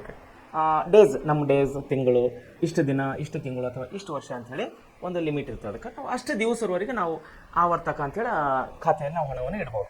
ಉದಾಹರಣೆಗೆ 3 ತಿಂಗಳು, ಉದಾಹರಣೆಗೆ 6 ತಿಂಗಳು, ಉದಾಹರಣೆಗೆ 7 ತಿಂಗಳು, ಇಷ್ಟು ತಿಂಗಳುಗಟ್ಟೆವರೆಗೆ ನಾವು ದುಡ್ಡನ್ನು ಬ್ಯಾಂಕ್ನಲ್ಲಿ ಇಡ್ಬೋದು ರೀ. ಸೊ ಇಡಬೇಕಾದ್ರೆ ಏನು ಮಾಡಬೇಕು, ಬ್ಯಾಂಕ್ನವ್ರಿಗೆ ನಾವು ಮುಂಚೆನೇ ತಿಳಿಸ್ಬೇಕಾದ್ರೆ ಸರ್ ನಮಗೆ 6 ತಿಂಗಳ ನಂತರ ಹಣ ಬೇಕಾಗಿದೆ ಅಥವಾ 3 ತಿಂಗಳ ನಂತರ ಹಣ ಬೇಕಾಗಿದೆ ಅಂತ ನಮಗೆ ಹೇಳಿದ ಮೇಲೆ ಅವ್ರು ಏನು ಮಾಡ್ತಾರೆ, ಆ ಡೇಸ್ ಅಥವಾ ಆ ತಿಂಗಳು ಮುಗಿದ ಮೇಲೆ ನಾವು ಬ್ಯಾಂಕಿಗೆ ಹೋದ್ಮೇಲೆ ನಮ್ಮ ಹಣ ಅದಕ್ಕೆ ಬಡ್ಡಿ ಹಾಕಿಕೊಡ್ತಾರೆ ಸ್ವಲ್ಪ ಪ್ರಮಾಣದಲ್ಲಿ. ಎಷ್ಟು ಅಂದರೆ ಒಂದೊಂದು ಬ್ಯಾಂಕಿಗೆ ಒಂದೊಂದು ಥರ ಬಡ್ಡಿ ಇದೆ. ಕೆಲವರು 4% ಕೊಡ್ತಾ ಇದ್ದಾರೆ, ಕೆಲವರು 5% ಕೊಡ್ತಾ ಇದ್ದಾರೆ, ಕೆಲವು ಬ್ಯಾಂಕದವರು 6% ಕೊಡ್ತಾ ಇದ್ದಾರೆ, ಖಾಸಗಿ ಬ್ಯಾಂಕದವರು ಕೆಲವರು 7-8% ಕೊಡ್ತಾ ಇದ್ದಾರೆ. ಸೊ ಅವರವರ ಒಂದು ಬ್ಯಾಂಕಿನವರ ಮ್ಯಾನೇಜ್ಮೆಂಟ್ ಅದರ ಮೇಲೆ ಬಿಟ್ಟಿರ್ತದೆ. ಸೊ ಹೀಗಾಗಿ ನಾವೇನು ಮಾಡ್ಬೋದು ರೀ, ಈ ಆವರ್ತಕ ಠೇವಣಿ ಖಾತೆಯಲ್ಲಿ ಅವಧಿ ಮುಗಿದ ಮೇಲೆ ಆ ಹಣದ ಮೇಲೆ ಇಟ್ಟಂಥ ಹಣದ ಮೇಲೆ ಬಡ್ಡಿ ಕೂಡ ಪಡೆಯುವರಾಗಿದ್ದೇವೆ. ಆಮೇಲೆ ನಿಶ್ಚಿತ ಠೇವಣಿ ಖಾತೆ, ಟರ್ಮ್ ಡಿಪಾಸಿಟ್ ಅಕೌಂಟ್ ಅಂತ ಕರಿತೇವೆ ನಾವು. ಟರ್ಮ್ ಡಿಪಾಸಿಟ್ ಅಂದ್ರೆ ಈ ಖಾತೆಯಲ್ಲಿ ಠೇವಣಿಯನ್ನು ಒಂದು ನಿಗದಿತ ಅವಧಿಗೆ ಇಡಲಾಗುತ್ತದೆ. ಟರ್ಮ್ ಡಿಪಾಸಿಟ್ ಅಥವಾ ಫಿಕ್ಸ್ ಡಿಪಾಸಿಟ್ ಅಂತ ಹೇಳಿ ಕೂಡ ನಾವು ಕರಿಬೋದು. ಫಿಕ್ಸ್ ಅಂದರೆ ಇಷ್ಟೇ ಅವನ ಫಿಕ್ಸ್ 10,000 ರೂಪಾಯಿ 2 ವರ್ಷ ತೆಗೆಯೋದಿಲ್ಲ, ದಟ್ ಈಸ್ ಫಿಕ್ಸ್ಡ್ ಡಿಪಾಸಿಟ್ ಅಂತ ಕರಿತೇವೆ ನಾವು. ಸೊ ಈ ಖಾತೆಯಲ್ಲಿ ಠೇವಣಿಯನ್ನು ಒಂದು ನಿಗದಿತ ಅವಧಿಗೆ ಇಡಲಾಗುತ್ತದೆ. ನಿಗದಿತ ಅಂದರೆ ಹೇಳಿದ್ರೆ ನಿಮ್ಗೆ ಇಷ್ಟು ಅವಧಿಗೆ 1 ವರ್ಷ 2 ವರ್ಷ 4 ವರ್ಷ 5 ವರ್ಷ ಕಸ್ಟಮರ್ ಮೇಲೆ ಬಿಟ್ಟಿರ್ತದೆ, ಆ ಗ್ರಾಹಕನ ಮೇಲೆ ಬಿಟ್ಟಿರ್ತದೆ, ಅವ್ರು ಎಷ್ಟು ವರ್ಷ ಆದರೆ ಇಡಬಹುದು. ಠೇವಣಿ ಹಣವನ್ನು ನಿಶ್ಚಿತ ಅವಧಿ ಮುಗಿದ ನಂತರ ಠೇವಣಿದಾರರಿಗೆ ಪಾವತಿ ಮಾಡಲಾಗುತ್ತದೆ. ನಿಶ್ಚಿತ ಅವಧಿ ಅಂದರೆ ತಿಂಗಳುಗಳ ಆಗಿರ್ಬೋದು, 6 ತಿಂಗಳಾಗಿರ್ಬೋದು, 1 ವರ್ಷ ಆಗಿರ್ಬೋದು, 5 ವರ್ಷ ಆಗಿರ್ಬೋದು ಅಥವಾ 10 ವರ್ಷ ಆಗಿರ್ಬೋದು. ಠೇವಣಿ ಹಣವನ್ನು ನಿಗದಿತ ಅವಧಿಯ ಮುಂಚೆ ಹಿಂದೆ ಪಡೆಯಲು ಸಾಧ್ಯವಿಲ್ಲ. ಬಡ್ಡಿ ದರ ಅವಧಿಗೆ ಅನುಗುಣವಾಗಿ ಹೆಚ್ಚಾಗುತ್ತದೆ. ನೋಡಿರಿ, ಜಂಟಿ ಖಾತೆ, ಇಬ್ಬರು ಅಥವಾ ಹೆಚ್ಚಿನ ಜನರು ಒಂದೇ ಬ್ಯಾಂಕ್ ಖಾತೆ ತೆರೆದು ವ್ಯವಹರಿಸುವುದು ಜಂಟಿ ಖಾತೆ ಅಂತೇಳಿ ನಾವು ಕರಿತೇವೆ. ಜಾಯಿಂಟ್ ಅಕೌಂಟ್ ಅಂತೇಳಿ ಕರಿತೇವೆ ನಾವು, ಜಾಯಿಂಟ್ ಅಕೌಂಟ್. ಸೊ ಇಲ್ಲಿ ಏನಂತಾರೆ, ನಿಗದಿತ ಫಿಕ್ಸ್ಡ್ ಡಿಪಾಸಿಟ್ನಲ್ಲಿ ಏನಿದೆ ಅಂದರೆ ಎಷ್ಟು ದಿನ ಆದರೂ ಇಡ್ಬೋದು ನೀವು. 1 ತಿಂಗಳಾಗಿರ್ಬೋದು ಅಥವಾ 6 ತಿಂಗಳಾಗಿರ್ಬೋದು, 1 ವರ್ಷ ಇಡ್ಬೋದು, 5 ವರ್ಷ ಇಡ್ಬೋದು, 10 ವರ್ಷ ಇಡ್ಬೋದು. ಅದು ಗ್ರಾಹಕನಿಗೆ ಬಿಟ್ಟಂಥ ವಿಚಾರ. ಅದು ಎಷ್ಟು ದಿವಸ ಬೇಕಾದ್ರೆ ಇಡ್ಬೋದು. ಒಂದು ಡಿಪಾಸಿಟ್ಗೆ ಇಂಟ್ರೆಸ್ಟ್ ಅಂತ ಇರ್ತದೆ ಆವತ್ತಿನ ಡೇಟಿಗೆ, ಅಂದರೆ ದುಡ್ಡು ಇಡೋವಂಥ ಡೇಟಿಗೆ ಏನೇನು ಬಡ್ಡಿ ಹೇಳಿರ್ತಾರೆ ಬ್ಯಾಂಕ್ನವರು. ಸರ್ ಇಷ್ಟು ನಾವು ಬಡ್ಡಿ ಕೊಡ್ತೀವಿ, ಇವತ್ತಿನ ಡೇಟಿಗೆ ಇಷ್ಟು ಬಡ್ಡಿ ಇದೆ ಅಂತ ಏನು ಹೇಳಿರ್ತಾರಲ್ಲ, ಆ ಬಡ್ಡಿ ಆ ಹಣವನ್ನು ಉದಾಹರಣೆಗೆ 10 ವರ್ಷಕ್ಕೆ ಇಟ್ಟಿದ್ದಾರೆ ಅಂದ್ಕೋರಿ. ಒಬ್ಬ ಕಸ್ಟಮರು ಒಂದು ಬ್ಯಾಂಕ್ನಲ್ಲಿ 10 ವರ್ಷಕ್ಕೆ ಹಣ ಇಟ್ಟಿದ್ದಾರೆ. ವರ್ಷನಲ್ಲಿ 2-3 ಸಾರಿ ಬಡ್ಡಿ ಚೇಂಜಸ್ ಆಗ್ತಾ ಇರ್ತದೆ, depend upon reserve bank of policy. Reserve ಬ್ಯಾಂಕ್ದವರು ಯಾವ ರೀತಿ ಏನು ಪಾಲಿಸಿ ಮಾಡ್ತಿರ್ತಾರೆ ಅದರ ಮೇಲೆ 3 ತಿಂಗಳಿಗೊಂದು ಸಾರಿ ಬ್ಯಾಂಕ್ನವರು ಕ್ವಾರ್ಟರ್ಲಿ ಇಂಟ್ರೆಸ್ಟ್ ಅಂತ ಕರಿತೇವೆ ನಾವು, ಅಂದರೆ ತ್ರೈಮಾಸಿಕ ಬಡ್ಡಿ ದರ ಅಂತೇಳಿ ನಿಗದಿ ಮಾಡ್ತಾರೆ. ಯಾರು ಮಾಡ್ತಾರೆ? ಇದು ರಿಸರ್ವ್ ಬ್ಯಾಂಕ್ದವ್ರು ಮಾಡ್ತಾರೆ. ರಿಸರ್ವ್ ಬ್ಯಾಂಕ್ದವ್ರು ಏನು ಬಡ್ಡಿ ಹೆಚ್ಚು ಮಾಡಿದ್ರೆ ಗ್ರಾಹಕನಿಗೆ ಹೆಚ್ಚು ಹಾಕ್ಕೊಡ್ಬೇಕಾಗ್ತದೆ, ಕಡಿಮೆ ಮಾಡಿದ್ರೆ ಕಡಿಮೆ ಹಾಕ್ಕೊಡ್ಬೇಕಾಗ್ತದೆ. ಸೊ ಈ ರೀತಿ ಬ್ಯಾಂಕ್ದವರು ಏನು ಬಡ್ಡಿಯನ್ನು ನಿಗದಿತ ಮಾಡಿರ್ತಾರೆ ಆ ಬಡ್ಡಿಯನ್ನು ಹಾಕಿ ಆ ಅವಧಿ ಮುಗಿದ ಮೇಲೆ, ಅಂದರೆ 5 ವರ್ಷ 10 ವರ್ಷ 6 ತಿಂಗಳು 5 ತಿಂಗಳು ಮುಗಿದ ಮೇಲೆ ಅದು ಬಡ್ಡಿ ಸಮೇತವಾಗಿ ಗ್ರಾಹಕರಿಗೆ ರಿಟರ್ನ್ ಕೊಡ್ತಾರೆ. ಇದರ ಇನ್ನೊಂದು ಖಾತೆ ಏನಂದರೆ ಜಾಯಿಂಟ್ ಖಾತೆ ಅಂತಿದೆ, ಇನ್ನೊಂದು ಜಂಟಿ ಖಾತೆ ಅಂತೇಳಿ ಕರಿತೀವಿ ನಾವು. ಜಂಟಿ ಖಾತೆ ಅಂದರೆ ಒಂದೇ ಮನೆಯಲ್ಲಿ ಇದ್ದಂಥ ಗಂಡ ಹೆಂಡತಿ ಇಬ್ಬರು ಒಂದೇ ಹೆಸರು ಮೇಲೆ ಅಕೌಂಟು ಓಪನ್ ಮಾಡ್ಕೋಬೋದು, ಅಥವಾ ತಂದೆ ತಾಯಿಗಳು ಒಂದೇ ಹೆಸರು ಮೇಲೆ ಒಂದೇ ಅಕೌಂಟ್ ಓಪನ್ ಮಾಡಿ, ಇಬ್ಬರ ಹೆಸರು ಮೇಲೆ ಒಂದೇ ಅಕೌಂಟ್ ಓಪನ್ ಮಾಡ್ಬೋದು. ಅಣ್ಣ ತಮ್ಮದರು, ಅಕ್ಕ ತಂಗಿಯರು, ಅಥವಾ ಬಿಸ್ನೆಸ್ ಪಾರ್ಟ್ನರ್ಸ್ ಅಥವಾ ಫ್ರೆಂಡ್ಸ್ ಯಾರೇ ಇರ್ಬೋದು. 2 ವ್ಯಕ್ತಿಗಳ ಮಧ್ಯೆ ಅಥವಾ 3 ವ್ಯಕ್ತಿಗಳ ಮಧ್ಯೆ ಅಥವಾ 4 ವ್ಯಕ್ತಿಗಳ ಮಧ್ಯೆ ಒಬ್ಬರು ಇಬ್ಬರು 3-4 ಮಂದಿಯಾಗಿ ಜಾಯಿಂಟ್ ಅಕೌಂಟನ್ನು ಹೊಂದಬಹುದು. ಈ ಖಾತೆ ಕೂಡ ಬ್ಯಾಂಕ್ನಲ್ಲಿ ಸೌಲಭ್ಯ ಇದೆ. ಇಂಥ ಒಂದು ಜಾಯಿಂಟ್ ಅಕೌಂಟ್ ಹೊಂದುವಂಥ ಖಾತೆ ಕೂಡ ಸೌಲಭ್ಯ ಬ್ಯಾಂಕ್ನಲ್ಲಿ ಇದೆ. ಅದನ್ನು ನಾವು ಜಂಟಿ ಖಾತೆ ಅಂತೇಳಿ ಕರಿತೀವಿ ಕನ್ನಡದಲ್ಲಿ. ಇಂಗ್ಲೀಷ್ನಲ್ಲಿ ಬಂದಾಗ ಅದನ್ನು ನಾವು ಜಾಯಿಂಟ್ ಅಕೌಂಟ್ ಅಂತೇಳಿ ಕರೆಯೋರಾಗಿದ್ದೇವೆ. ಸೊ ಆಮೇಲೆ ಈ ದಿನಗಳಲ್ಲಿ ಬ್ಯಾಂಕ್ಗಳು ಮುಖ್ಯವಾದ ಹಣಕಾಸಿನ ಸಂಸ್ಥೆಗಳಾಗಿವೆ. ಇವತ್ತಿನ ದಿನದಲ್ಲಿ ಬ್ಯಾಂಕ್ಗಳು ಏನಾಗಿವೆ? ಮುಖ್ಯವಾಗಿ ಹಣಕಾಸಿನ ಸಂಸ್ಥೆಗಳಾಗಿವೆ. ಬ್ಯಾಂಕ್ಗಳು ಸುರಕ್ಷಿತ ಪದ್ಧತಿಗಳ ಮೂಲಕ, ಎಂಥ ಪದ್ಧತಿ ರೀ? ಸುರಕ್ಷಿತ ಪದ್ಧತಿಗಳ ಮೂಲಕವಾಗಿ ಅಲ್ಲಿ ಯಾವುದೇ ರೀತಿಯ ಫ್ರಾಡ್ ಆಗೋದಿಲ್ಲ, ಅಲ್ಲಿ ಯಾವುದೇ ರೀತಿಯ ಒಂದು ಗೊಂದಲಕ್ಕೆ ಅವಕಾಶ ಇರುವುದಿಲ್ಲ. ಬ್ಯಾಂಕ್ನಲ್ಲಿ ನಾವು ಇಟ್ಟಂಥ ಹಣವನ್ನು ಸುರಕ್ಷಿತವಾಗಿ ನಮಗೆ ಮುಟ್ಟಿಸ್ತಾರೆ, ಅದನ್ನು ನಾವು ಸುರಕ್ಷಿತ ಅಂತ ಹೇಳಿ ಕರೆಯೋರಾಗಿದ್ದೇವೆ. ಸೊ ಬ್ಯಾಂಕ್ಗಳು ಸುರಕ್ಷಿತ ಪದ್ಧತಿಗಳ ಮೂಲಕ ಹಣದ ವ್ಯವಹಾರವನ್ನು ಅವರು ಮಾಡ್ತಾರೆ, ಸಹಾಯ ಮಾಡ್ತಾರೆ. ಬ್ಯಾಂಕುಗಳ ಸೇವೆಯನ್ನು ಪಡೆಯಲು ವ್ಯಕ್ತಿಗಳಿಗೆ ಅಥವಾ ಸಂಸ್ಥೆಗಳಿಗೆ ಬ್ಯಾಂಕುಗಳಲ್ಲಿ ಖಾತೆಗಳನ್ನು ತೆಗೆಯುವುದು ಅವಶ್ಯಕ. ಬ್ಯಾಂಕ್ಗಳಲ್ಲಿ ಖಾತೆಗಳನ್ನು ತೆಗೆಯುವುದು ಅಷ್ಟೇನು ಕಷ್ಟಕರವಾದ ಕೆಲಸವಲ್ಲ. ಬ್ಯಾಂಕ್ಗಳಲ್ಲಿ ಖಾತೆಗಳನ್ನು ತೆರೆಯಲು 7 ಹಂತಗಳಿವೆ. ಬ್ಯಾಂಕ್ಗಳಲ್ಲಿ ಅಕೌಂಟ್ಸ್ ಓಪನ್ ಮಾಡೋ ಅಂತ ಏನು ದೊಡ್ಡ ಕೆಲಸ ಇಲ್ಲದು. ಅಲ್ಲಿ 7 ಸ್ಟೆಪ್ಗಳಿದೆ, 7 ಹಂತಗಳಿವೆ. ಏನೇನು ಹಂತಗಳಿದೆ ಅಂದರೆ, ಒಂದು, ಯಾವ ವಿಧದ ಬ್ಯಾಂಕ್ ತೆರೆಯಬೇಕೆಂಬುದು ನಿರ್ಧರಿಸುವುದು. ಫಸ್ಟ್ ಏನು ಮಾಡಬೇಕು ಕಸ್ಟಮರ್ ಅಂದ್ರೆ ಗ್ರಾಹಕ ಏನು ಮಾಡ್ಬೇಕ್ರೆ, ಯಾವ ಅಕೌಂಟನ್ನು ಓಪನ್ ಮಾಡಬೇಕು ಅಂದರೆ SBI ಅಕೌಂಟ್ ಓಪನ್ ಮಾಡಬೇಕಾ, ಕರೆಂಟ್ ಅಕೌಂಟ್ ಓಪನ್ ಮಾಡಬೇಕಾ, ಜಾಯಿಂಟ್ ಅಕೌಂಟ್ ಓಪನ್ ಮಾಡಬೇಕಾ, FD fixed deposit account open ಮಾಡಬೇಕಾ, ಯಾವ ಅಕೌಂಟನ್ನು ಓಪನ್ ಮಾಡಬೇಕನ್ನೋದು ಫಸ್ಟ್ ಕಸ್ಟಮರ್ ಅವ್ನು ಡಿಸೈಡ್ ಮಾಡಬೇಕು. ಎರಡನೇದಾಗಿ, ನಿಮಗೆ ಅನುಕೂಲಕರವಾದ ಬ್ಯಾಂಕಿನ ಅಧಿಕಾರಿಯನ್ನು ಸಂಪರ್ಕಿಸುವುದು. ನಿಮಗೆ ಯಾವ ಬ್ಯಾಂಕ್ನಲ್ಲಿ ಅಕೌಂಟ್ ತೆಗಿಬೇಕು ಅದನ್ನು ಅಕೌಂಟಿಗೆ ನೀವೇ ಡಿಸೈಡ್ ಮಾಡಬೇಕು. ನಾವು ಯಾವ ಅಕೌಂಟಿಗೆ ಹೋಗ್ಬೇಕಪ್ಪ, ಯಾವ ಬ್ಯಾಂಕಿಗೆ ಹೋಗಬೇಕು. ಉದಾಹರಣೆಗೆ ಕೆನರಾ ಬ್ಯಾಂಕ್ ಇದೆ, ಸ್ಟೇಟ್ ಬ್ಯಾಂಕ್ ಆಫ್ ಇಂಡಿಯಾ ಇದೆ, ಮತ್ತು ಯೂನಿಯನ್ ಬ್ಯಾಂಕ್ ಇದೆ, ಕಾರ್ಪೊರೇಷನ್ ಬ್ಯಾಂಕ್ ಇದೆ, ಹಲವು ಬ್ಯಾಂಕ್ಗಳು, HDFC ಬ್ಯಾಂಕ್ ಇದೆ, ICICI ಬ್ಯಾಂಕ್ ಇದೆ, ಸೆಂಟ್ರಲ್ ಬ್ಯಾಂಕ್ ಆಫ್ ಇಂಡಿಯಾ ಇದೆ, ಬ್ಯಾಂಕ್ ಆಫ್ ಮಹಾರಾಷ್ಟ್ರ ಇದೆ, ಬ್ಯಾಂಕ್ ಆಫ್ ಮೈಸೂರು ಇದೆ, ಕರ್ನಾಟಕ ಬ್ಯಾಂಕ್ ಇದೆ, ಸುಮಾರು ಬ್ಯಾಂಕ್ಗಳಿದೆ. ಸೊ ಯಾವ ಬ್ಯಾಂಕ್ನಲ್ಲಿ ಖಾತೆ ತೆಗಿಬೇಕು ಅನ್ನೋದು ಯಾರು ಡಿಸೈಡ್ ಮಾಡಬೇಕು? ಗ್ರಾಹಕನು. ಯಾವ ವ್ಯಕ್ತಿ ಖಾತೆಯನ್ನು ಓಪನ್ ಮಾಡಬೇಕು ಅನ್ಕೋತಾರೋ ಬ್ಯಾಂಕ್ನಲ್ಲಿ, ಅವನೇ ಡಿಸೈಡ್ ಮಾಡಬೇಕು ನಾವು ಯಾವ ಬ್ಯಾಂಕ್ನಲ್ಲಿ ಯಾವ ಖಾತೆ ಓಪನ್ ಮಾಡಬೇಕು ಅನ್ನೋದು. ಆಮೇಲೆ ಪ್ರಸ್ತಾವನೆ ಅಂದರೆ ಅರ್ಜಿ, ಖಾತೆ ತೆರೆಯುವ ಲೆಕ್ಕದ ನಮೂನೆಯನ್ನು ತುಂಬಬೇಕು. ಅಂದರೆ ಡಿಸೈಡ್ ಆದಮೇಲೆ ಉದಾಹರಣೆಗೆ ನಾನು ಕೆನರಾ ಬ್ಯಾಂಕ್ನಲ್ಲಿ ಒಂದು ಅಕೌಂಟ್ ಓಪನ್ ಮಾಡಬೇಕಂತ ಅಂದ್ಕೊಂಡಾಗ, ಯಾವ ಅಕೌಂಟು, ಉದಾಹರಣೆಗೆ SBI ಅಕೌಂಟ್ ಅಥವಾ ಕರೆಂಟ್ ಅಕೌಂಟ್, ಯಾವುದೋ ಒಂದು ಅಕೌಂಟ್ ಓಪನ್ ಮಾಡಬೇಕಂದಾಗ ಬ್ಯಾಂಕಿಗೆ ಹೋದ್ಮೇಲೆ ಅವ್ರು ಅರ್ಜಿ ಕೊಡ್ತಾರೆ, ಬ್ಯಾಂಕಿನ ಅರ್ಜಿ ನಮೂನೆ ಕೊಡ್ತಾರೆ. ಆ ಅರ್ಜಿ ನಮೂನೆಯನ್ನು ತುಂಬಿ ಅದಕ್ಕೆ ಏನೇನು ಬೇಕು ಡಾಕ್ಯುಮೆಂಟ್ಸ್ಗಳು, ಉದಾಹರಣೆಗೆ ನಮ್ಮ ಆಧಾರ್ ಕಾರ್ಡ್ ಬೇಕಾಗ್ತದೆ, ಪ್ಯಾನ್ ಕಾರ್ಡ್ ಬೇಕಾಗ್ತದೆ, ರೇಷನ್ ಕಾರ್ಡ್ ಬೇಕಾಗ್ತದೆ, ವೋಟರ್ ID ಬೇಕಾಗ್ತದೆ, ಸ್ಥಳೀಯವಾದಂಥ ಅಡ್ರೆಸ್ ಪ್ರೂಫ್ ಬೇಕಾಗ್ತದೆ. ಒಂದೊಂದು ಬ್ಯಾಂಕದವ್ರು ಒಂದೊಂದು ಥರ ಡಾಕ್ಯುಮೆಂಟ್ಸ್ ಕೇಳ್ತಾರೆ. But Aadhaar card, PAN card ಇವತ್ತಿನ ಕಾಲದಲ್ಲಿ ಕಡ್ಡಾಯವಾಗಿದೆ, ಕಂಪಲ್ಸರಿ ಆಗಿದೆ. ಸೊ ಅದನ್ನು ಖಾತೆ ತೆರೆಯುವ ಮುನ್ನ ನೋಡಿ, ಈ ಪ್ರಸ್ತಾವನೆ ಅರ್ಜಿಯನ್ನು ಪೂರ್ಣವಾಗಿ ತುಂಬಬೇಕು. ಅದರಲ್ಲಿ ನಿಮ್ಮ ಹೆಸರು, ವಿಳಾಸ, ಉದ್ಯೋಗ, ವಯಸ್ಸು ಮುಂತಾದ ವಿವರಗಳು ಇರ್ತದೆ. ಈ ನಮೂನೆಗಳನ್ನು ಪೂರ್ಣವಾಗಿ ತುಂಬಬೇಕು. ಹಂಗೆ ಅರ್ಧ ತುಂಬಿದ್ರು ಕಂಪ್ಲೀಟ್ ಆಗೋದಿಲ್ಲ, ಅಪ್ಲಿಕೇಶನ್ ರಿಜೆಕ್ಟ್ ಆಗುತ್ತದೆ ಅದು. ಆಮೇಲೆ ಅರ್ಜಿಯ ಜೊತೆಗೆ ಏನು ಮಾಡಬೇಕು, ನಿಮ್ಮ 2 ಅಥವಾ 3 ಮಾದರಿ ಸಿಗ್ನೇಚರ್ಗಳು, ನಮ್ಮ ಸಹಿಗಳಂತ ಗೊತ್ತಾರ ಅವರು. ಆಮೇಲೆ ಸಹಿ ಮಾಡಿದರೆ ಕಾರ್ಡಿನಲ್ಲಿ ತುಂಬಬೇಕ್ರಿ ಅವು. ಈ ಸಹಿಗಳನ್ನು ನೀವು ಯಾವಾಗ ಬ್ಯಾಂಕಿನ ಜೊತೆಯಲ್ಲಿ ವ್ಯವಹಾರ ಮಾಡ್ತೀರೋ ಆಗ ಈ ಬದಲಾವಣೆ ಮಾಡಬೇಕಾಗುತ್ತದೆ. ಇತ್ತೀಚಿನ ನಿಮ್ಮ 2 ಅಥವಾ 3 ಭಾವಚಿತ್ರಗಳೆಲ್ಲ ಗುರುತಿಸಬೇಕಾಗುತ್ತದೆ. 2 ಅಥವಾ 3 ಜನರ ಕೂಡಿ ಒಟ್ಟಿಗೆ ತೆಗೆಯೋದನ್ನು ನಾವು ಜಾಯಿಂಟ್ ಅಕೌಂಟ್ ತೆರೆಯಬೇಕಾದರೆ ಎಲ್ಲರ ಸಹಿಗಳು, ಭಾವಚಿತ್ರಗಳು, ವಿವರಗಳು ಬೇಕಾಗುತ್ತದೆ. ಸೊ ಹೇಳೋ ಉದ್ದೇಶ ಅಂದರೆ, ಈಗ ನಾವು ಬ್ಯಾಂಕ್ ಅಕೌಂಟ್ ತೆಗೆಯುವಾಗ ಏನೇನು ಬೇಕಾಗ್ತದೆ ನಮಗೆ ಆಧಾರ್ ಕಾರ್ಡ್ ಬೇಕು, ಪ್ಯಾನ್ ಕಾರ್ಡ್ ಬೇಕು, ನಮ್ಮ ಫೋಟೋಗಳು ಬೇಕು, ಮತ್ತು ನಮ್ಮ ಸಿಗ್ನೇಚರ್ ಬೇಕು. ಸಿಗ್ನೇಚರ್ ಒಂದು ಸಾರಿ ನಾವು ಬ್ಯಾಂಕ್ ಖಾತೆಯನ್ನು ಓಪನ್ ಮಾಡುವಾಗ ಯಾವ ರೀತಿ ಸಿಗ್ನೇಚರ್ ಮಾಡ್ತೀವಲ್ಲ, ಅದು ಖಾತೆ ಇರುವವರೆಗೆ ಅಂದರೆ ಅಕೌಂಟ್ ಕ್ಲೋಸ್ ಮಾಡುವವರೆಗೆ ಅದೇ ಸಿಗ್ನೇಚರ್ ಮಾಡಬೇಕಾಗ್ತದೆ. ಸಿಗ್ನೇಚರನ್ನು ಚೇಂಜಸ್ ಮಾಡಿದ್ರೆ, ಸಹಿಯನ್ನು ನಾವು ಬದಲಾವಣೆ ಮಾಡಿದ್ರೆ ಆ ಖಾತೆಯಲ್ಲಿದ್ದಂಥ ನಮ್ಮ ದುಡ್ಡು ನಮಗೆ ಕೊಡೋದಿಲ್ಲ ಬ್ಯಾಂಕ್ನವರು. ಬಿಕಾಸ್ ಅಥೆಂಟಿಕ್ ಪ್ರೂಫ್ ಅಂತ ಕರಿತೀವಿ ನಾವು. ಸಿಗ್ನೇಚರ್ ಸ್ವಲ್ಪ ಕೂಡ ಹೆಚ್ಚು ಕಮ್ಮಿ ಆದರೆ ಬ್ಯಾಂಕ್ನವರು ದುಡ್ಡು ಕೊಡೋದಿಲ್ಲ. ಸೊ ಅದಕ್ಕಾಗಿ ತಾವುಗಳು ಯಾವುದೇ ಒಂದು ಬ್ಯಾಂಕ್ ಅಕೌಂಟ್ ಓಪನ್ ಮಾಡಬೇಕಾದ್ರೆ ನೀವು ಸಿಗ್ನೇಚರು, ನಿಮ್ಮ ಪಾಸ್ಪೋರ್ಟ್ ಇತ್ತೀಚಿನ 3 ಭಾವಚಿತ್ರಗಳು, ಆಮೇಲೆ ನಿಮ್ಮ ಆಧಾರ್ ಕಾರ್ಡು ಮತ್ತು ಪ್ಯಾನ್ ಕಾರ್ಡ್ ಅಥವಾ ಅಡ್ರೆಸ್ ಪ್ರೂಫ್ ಅಂತ ಕರಿತೀವಿ ನಾವು, ಅವೆಲ್ಲ ಬ್ಯಾಂಕಿಗೆ ಕೊಟ್ಟ ಮೇಲೆ ನಮ್ಮ ಅಕೌಂಟ್ಗಳು ತೆಗಿತಾರೆ. ಇಲ್ಲ ನಾವು ಮನೆಯಲ್ಲಿ ಇಬ್ಬರು ಅಣ್ಣ ತಮ್ಮರು ಕೂಡ ತೆಗಬೇಕಾಗಿದೆ ಅಥವಾ ತಂದೆ ತಾಯಿ ಕೂಡ ತೆಗಬೇಕಾಗಿದೆ, ಅವಾಗ ಏನು ಮಾಡಿದ್ರಿ, ಜಾಯಿಂಟ್ ಅಕೌಂಟ್ ತೆಗೆಯೋದು. ಅವಾಗ ಜಾಯಿಂಟ್ ಅಕೌಂಟ್ ತೆಗೆದ್ರಿ. ಸೊ ಪರಿಚಿತರ ಉಲ್ಲೇಖವನ್ನು ಕೊಡೋದು. ಬ್ಯಾಂಕ್ ಅಕೌಂಟ್ ತೆಗಿಬೇಕಂದ್ರೆ ಹಾಗೆ ಕೊಡೋದಿಲ್ಲ ರೀ, ಅಲ್ಲಿ ಒಬ್ಬರು ಪರಿಚಯ ಇದ್ದರು ಬೇಕು. ಯಾಕಂದರೆ ನಾಳೆ ಏನಾದರೂ ತೊಂದರೆ ಆದಾಗ ಯಾರನ್ನು ಕೇಳೋದು.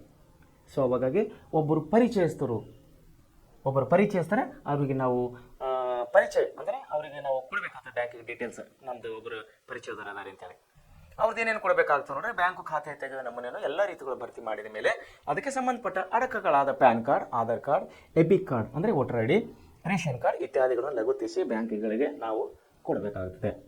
ಆಮೇಲೆ ಅಧಿಕಾರಿ ಒಪ್ಪಿಗೆ, ಇಷ್ಟೆಲ್ಲ ಕೊಟ್ಟ ಮೇಲೆ ಬ್ಯಾಂಕ್ನ ಅಧಿಕಾರಿಯು ಚೆಕ್ ಮಾಡ್ತಾ ಇರೋದನ್ನು, ನಾವು ಕೊಟ್ಟಂಥದ್ದೆಲ್ಲ ಕರೆಕ್ಟ್ ಆಯ್ತಿಲ್ಲೋ, ಅಡ್ರೆಸ್ ಕರೆಕ್ಟ್ ಆಯ್ತಿಲ್ಲೋ, ಫೋಟೋ ನಮ್ಮದೇ ಆಯ್ತಿಲ್ಲೋ, ಆಮೇಲೆ ಹೆಸರು ಆಧಾರ್ ಕಾರ್ಡ್ನಲ್ಲಿ, ಪ್ಯಾನ್ ಕಾರ್ಡ್ನಲ್ಲಿ ಮತ್ತು ಅಪ್ಲಿಕೇಶನ್ನಲ್ಲಿ ಸೇಮ್ ಎಲ್ಲ ಹೆಸರು ಒಂದೇ ಆಯಿತಿಲ್ಲೋ. ಈಗ ಒಂದು ಜಗೆ ರಾಮದೇವ್ ಆಗ್ಬೋದು, ಒಂದು ಜಗೆ ರಾಮಬಾಬಾ ಆಗ್ಬೋದು, ಒಂದು ಜಗೆ ಮಹಾದೇವ್ ಆಗ್ಬೋದು, ಒಂದು ಜಗೆ ಮಹಾದೇವಪ್ಪ ಇರ್ಬೋದು. ಉದಾಹರಣೆಗೆ ಮಹಾದೇವ್ ಅಂಥೇಳಿ ಆಧಾರ್ ಕಾರ್ಡ್ನಲ್ಲಿದ್ದರೆ ವೋಟಿಂಗ್ ಕಾರ್ಡ್ನಲ್ಲಿ ಮಹಾದೇವಪ್ಪ ಅಂತ ಇರ್ತದೆ. ಸೊ ಇವನು ಅಪ್ಲಿಕೇಶನಲ್ಲಿ ಬರೆಯೋದು ಮಹಾದೇವ್ ಕುಮಾರ್ ಬರೀತಾನೆ. ಸೊ ಹೀಗಾದರೆ ಅಪ್ಲಿಕೇಶನ್ ರಿಜೆಕ್ಟ್ ಆಗುತ್ತದೆ. ಆಧಾರ್ ಕಾರ್ಡ್ನಲ್ಲಿ, ಪ್ಯಾನ್ ಕಾರ್ಡ್ನಲ್ಲಿ, ಶಾಲಾ ದಾಖಲಾತಿಯಲ್ಲಿ ಏನು ಹೆಸರಿದೆಯೋ ಹೇಗಿದೆಯೋ ಹಾಗೆ ಏನಪ್ಪ ಅಂದರೆ ನಾವು ಅಪ್ಲಿಕೇಶನಲ್ಲಿ ಬರಿಬೇಕು. ಬರೆದಾಗ ಅದು ವ್ಯಾಲಿಡ್ ಆಗುತ್ತದೆ ಅದು. ಆಮೇಲೆ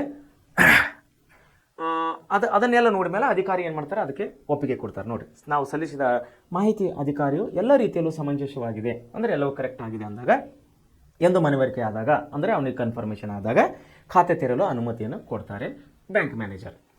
ಆಮೇಲೆ ಪ್ರಾರಂಭಿಕ ಠೇವಣಿ, ಸ್ಟಾರ್ಟಿಂಗ್ ನಾವು ಅಕೌಂಟ್ ಓಪನ್ ಮಾಡುವಾಗ ಎಷ್ಟು ದುಡ್ಡು ಇಡಬೇಕು, ನಾವು ಪ್ರಾರಂಭಿಕವಾಗಿ ಎಷ್ಟು ದುಡ್ಡು ಇಡಬೇಕು ಅನ್ನೋದು ಪ್ರಸ್ತಾವನಾ ಅರ್ಜಿಯನ್ನು ಎಲ್ಲ ರೀತಿಯಲ್ಲೂ ಪರಿಶೀಲಿಸಿದ ನಂತರ ಅಧಿಕಾರಿಯು ಪ್ರಾರಂಭಿಕ ಠೇವಣಿಯನ್ನು ಬ್ಯಾಂಕ್ನಲ್ಲಿ ಕಟ್ಟಲು ಹೇಳ್ತಾರೆ.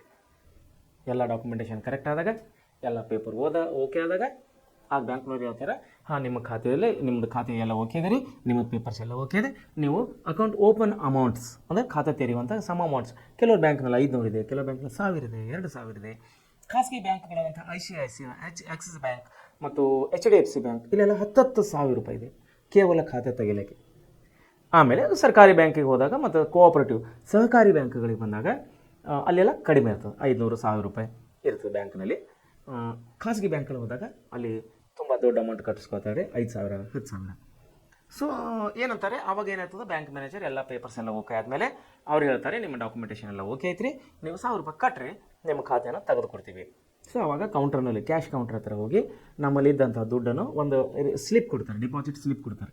ಅದರಲ್ಲಿ ನಿಮ್ಮ ಹೆಸರು, ನಿಮ್ಮ ತಂದೆ ಹೆಸರು ಎಲ್ಲ ಡೀಟೇಲ್ಸ್ ಆಗಿ ನಾವು ತುಂಬಿಕೊಟ್ಟ ಮೇಲೆ ಬ್ಯಾಂಕಿಗೆ ಜಮಾ ಮಾಡೀನಿ ನೀವು ಅಕೌಂಟ್ಸ್ ಅಂಥೇಳಿ ಕಟ್ಟಿಸ್ಕೋತಾರೆ. ಮೊದಲನೇ ಸ್ಲಿಪ್ ಅನ್ನೋದು ನೀವು ಅಕೌಂಟ್ ಅಂತೇಳಿ ಕಟ್ಟಿಸ್ಕೋತಾರೆ, ಅಂದರೆ ಹೊಸ ಖಾತೆಯನ್ನು. ಸೊ ಕಟ್ಟಿಸ್ಕೊಂಡು ಏನು ಮಾಡ್ತಾರೆ, ಆ ಅಮೌಂಟ್ ಅನ್ನೋದು ನಾವೇನು ದಾಖಲಾತಿ ಕೊಟ್ಟಿವಲ್ಲ, ನಮ್ಮ ಹೆಸರು, ನಮ್ಮ ವೋಟರ್ ID, ನಮ್ಮ ಆಧಾರ್ ಕಾರ್ಡ್ ಏನು ಕೊಟ್ಟಿವಲ್ಲ, ಅದಕ್ಕೊಂದು ನಂಬರ್ ಬರೆದು ಅಕೌಂಟ್ ನಂಬರ್ ಕೊಡ್ತಾರೆ. ಅವತ್ತಿನ ದಿವಸನೇ ನಂಬರ್ ಕೊಟ್ಟ ಮೇಲೆ ನಾವು ತುಂಬಿದಂಥ ಹಣ 1,000 ತುಂಬಿರ್ತೀವಲ್ಲ, ಅದನ್ನು ಅದೇ ಖಾತೆಯಲ್ಲಿ ಜಮಾ ಅಂತೇಳಿ ತೋರಿಸಿ ಕೊಡ್ತಾರೆ. ಸೊ ಆ ದುಡ್ಡನ್ನು ನಾವು ನಾಳೆಯಿಂದ ಅಂದರೆ ಮರುದಿವಸದಿಂದ ಆ ದುಡ್ಡನ್ನು ನಾವು ಹೆಚ್ಚಿನ ದುಡ್ಡು ಇಡ್ಬೋದು, ಇದ್ದಂಥ ದುಡ್ಡನ್ನು ತಕ್ಕೋಬೋದು. ಹೆಚ್ಚಿನ ದುಡ್ಡು ಇಡಲಿಕ್ಕೆ ಬರ್ತದೆ, ಬ್ಯಾಂಕ್ ಖಾತೆಯಲ್ಲಿ ಎಷ್ಟು ದುಡ್ಡವ ಅಷ್ಟೇ ತಕ್ಕೊಳ್ಳೋಕೆ ಬರ್ತದೆ, ಅದಕ್ಕಿಂತ ಜಾಸ್ತಿ ತಕ್ಕೊಳ್ಳೋ ಬರೋಲ್ಲ. ಹೆಚ್ಚಿನ ಹಣನೂ ಡ್ರಾ ಮಾಡೋಕ್ಕೆ ಬರೋದಿಲ್ಲ, ಹೆಚ್ಚಿನ ಹಣ ನಾವು ಇಡ್ಬೋದು, ಬ್ಯಾಂಕ್ನಲ್ಲಿ ಇಡ್ಬೋದು. ಬ್ಯಾಂಕ್ನಲ್ಲಿ ಎಷ್ಟು ಹಣ ಅಷ್ಟನ್ನೇ ತೆಗಿಲಾಕೆ ಬರ್ತವಿನ, ಇಲ್ಲದಕ್ಕಿಂತ ಜಾಸ್ತಿ ನಮ್ಮ ಖಾತೆಯಲ್ಲಿ 1,000 ಇದ್ದರೆ ನಾವು 2,000 ರೂಪಾಯಿ ದುಡ್ಡು ತೆಗಿಲಿಕ್ಕೆ ಬರೋದಿಲ್ಲ. ಓಕೆ, ಸೊ ಬ್ಯಾಂಕ್ನಲ್ಲಿ ಕಟ್ಟಲು ಹೇಳ್ತಾರೆ. ಆ ಹಣ ಪಾವತಿಗೆ ಒಂದು ನಮೂನೆ ಅಂದರೆ ಒಂದು ಮತ್ತೆ ಒಂದು ಫಾರ್ಮ್ ಕೊಡ್ತಾರೆ, ಡಿಪಾಸಿಟ್ ಸ್ಲಿಪ್ಪು ನಮೂನೆ ಇದ್ದು ಅದನ್ನು ಚಾನಲ್ ಅಂತ ಹೇಳಿ ಕರೀತಾರೆ, ಡಿಪಾಸಿಟ್ ಚಾನಲ್ ಅಂತ ಹೇಳಿ ಕರೀತಾರೆ. ನಿಶ್ಚಿತ ಠೇವಣಿ ಖಾತೆ ಆದರೆ ಮತ್ತೊಂದು ಅರ್ಜಿಯನ್ನು ಭರ್ತಿ ಮಾಡಬೇಕಾಗ್ತದೆ. ಆವರ್ತ ಖಾತೆಗೆ ಪಾಸ್ಬುಕ್ ಪುಸ್ತಕವನ್ನು ಕೊಡ್ತಾರೆ.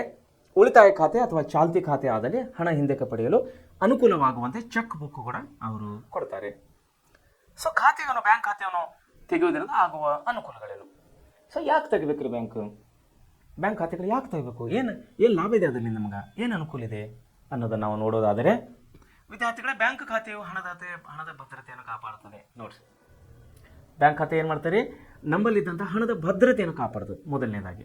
ಯಾಕಂದರೆ ಮನೆಗಿಟ್ಟರೆ ಏನಾಗಿದೆ, ನಾನು ಬಹುಶಃ 1-2 ಕ್ಲಾಸ್ಗಳ ಹಿಂದ್ಗಡೆ ಹೇಳಿನಿ, ರಾತ್ರಿ ಕಳ್ಳರು ಮತ್ತು ಹಗಲು ಕಳ್ಳರು ಮತ್ತು ಮನೆ ಕಳ್ಳರು, 3 ಥರ ಕಳ್ಳರುಗಳ ಬಗ್ಗೆ ನಿಮಗೆ ತಿಳಿಸಿದ್ದೀನಿ. ಅಂದರೆ ರಾತ್ರಿಯಲ್ಲಿ ನಮಗೆ ಗೊತ್ತಿಲ್ಲದೆ ನಿದ್ರೆಯಲ್ಲಿ ಇದ್ದಾಗ ಬಂದು ಹಣವನ್ನು ದೋಚ್ಕೊಂಡು ಹೋಗೋರು ರಾತ್ರಿ ಕಳ್ಳರು. ದಿನದಲ್ಲಿ ಮೋಸ ಮಾಡಿ ಒಂದನ್ನು ಸುಳ್ಳು ಹೇಳಿ ಜೇಬನಿ ನಮ್ಮ ಕೈಯಿಂದ ದುಡ್ಡನ್ನು ತೆಗೆಸ್ತಾರಲ್ಲ, ಅವರು ಹಗಲು ಕಳ್ಳರು. ಮನೆಗಳರು ಎಂದರೆ ಯಾರು, ಜಾಯಿಂಟ್ ಕುಟುಂಬ ಅಂದರೆ ಅವಿಭಕ್ತ ಕುಟುಂಬ ಅಂತ ಕರೀತಾರೆ. 2-3 ಅಣ್ಣ ತಮ್ಮರು ಕೂತ್ಕೊಂಡು ಜೀವನ ಮಾಡೋದು, ಒಂದೇ ಕುಟುಂಬದಲ್ಲಿ 10 ಜನ, 20 ಜನ, 30 ಜನ ಇರೋದು, ಇದನ್ನು ಅವಿಭಕ್ತ ಕುಟುಂಬ ಅಥವಾ ಜಾಯಿಂಟ್ ಕುಟುಂಬ, ಜಾಯಿಂಟ್ ಫ್ಯಾಮಿಲಿ ಅಂತ ನಾವು ಕರಿತೀವಿ. ಸೊ ಒಂದೇ ಮನೆಯಲ್ಲಿ 20-30 ಜನ ಕೂಡಿ ಜೀವನ ಮಾಡ್ತಾ ಇದ್ದಾಗ ಏನಾಗ್ತದೆ, ಎಲ್ಲರ ತಲೆಗಳು ಒಂದೇ ವಿಚಾರ ಇರೋದಿಲ್ಲ.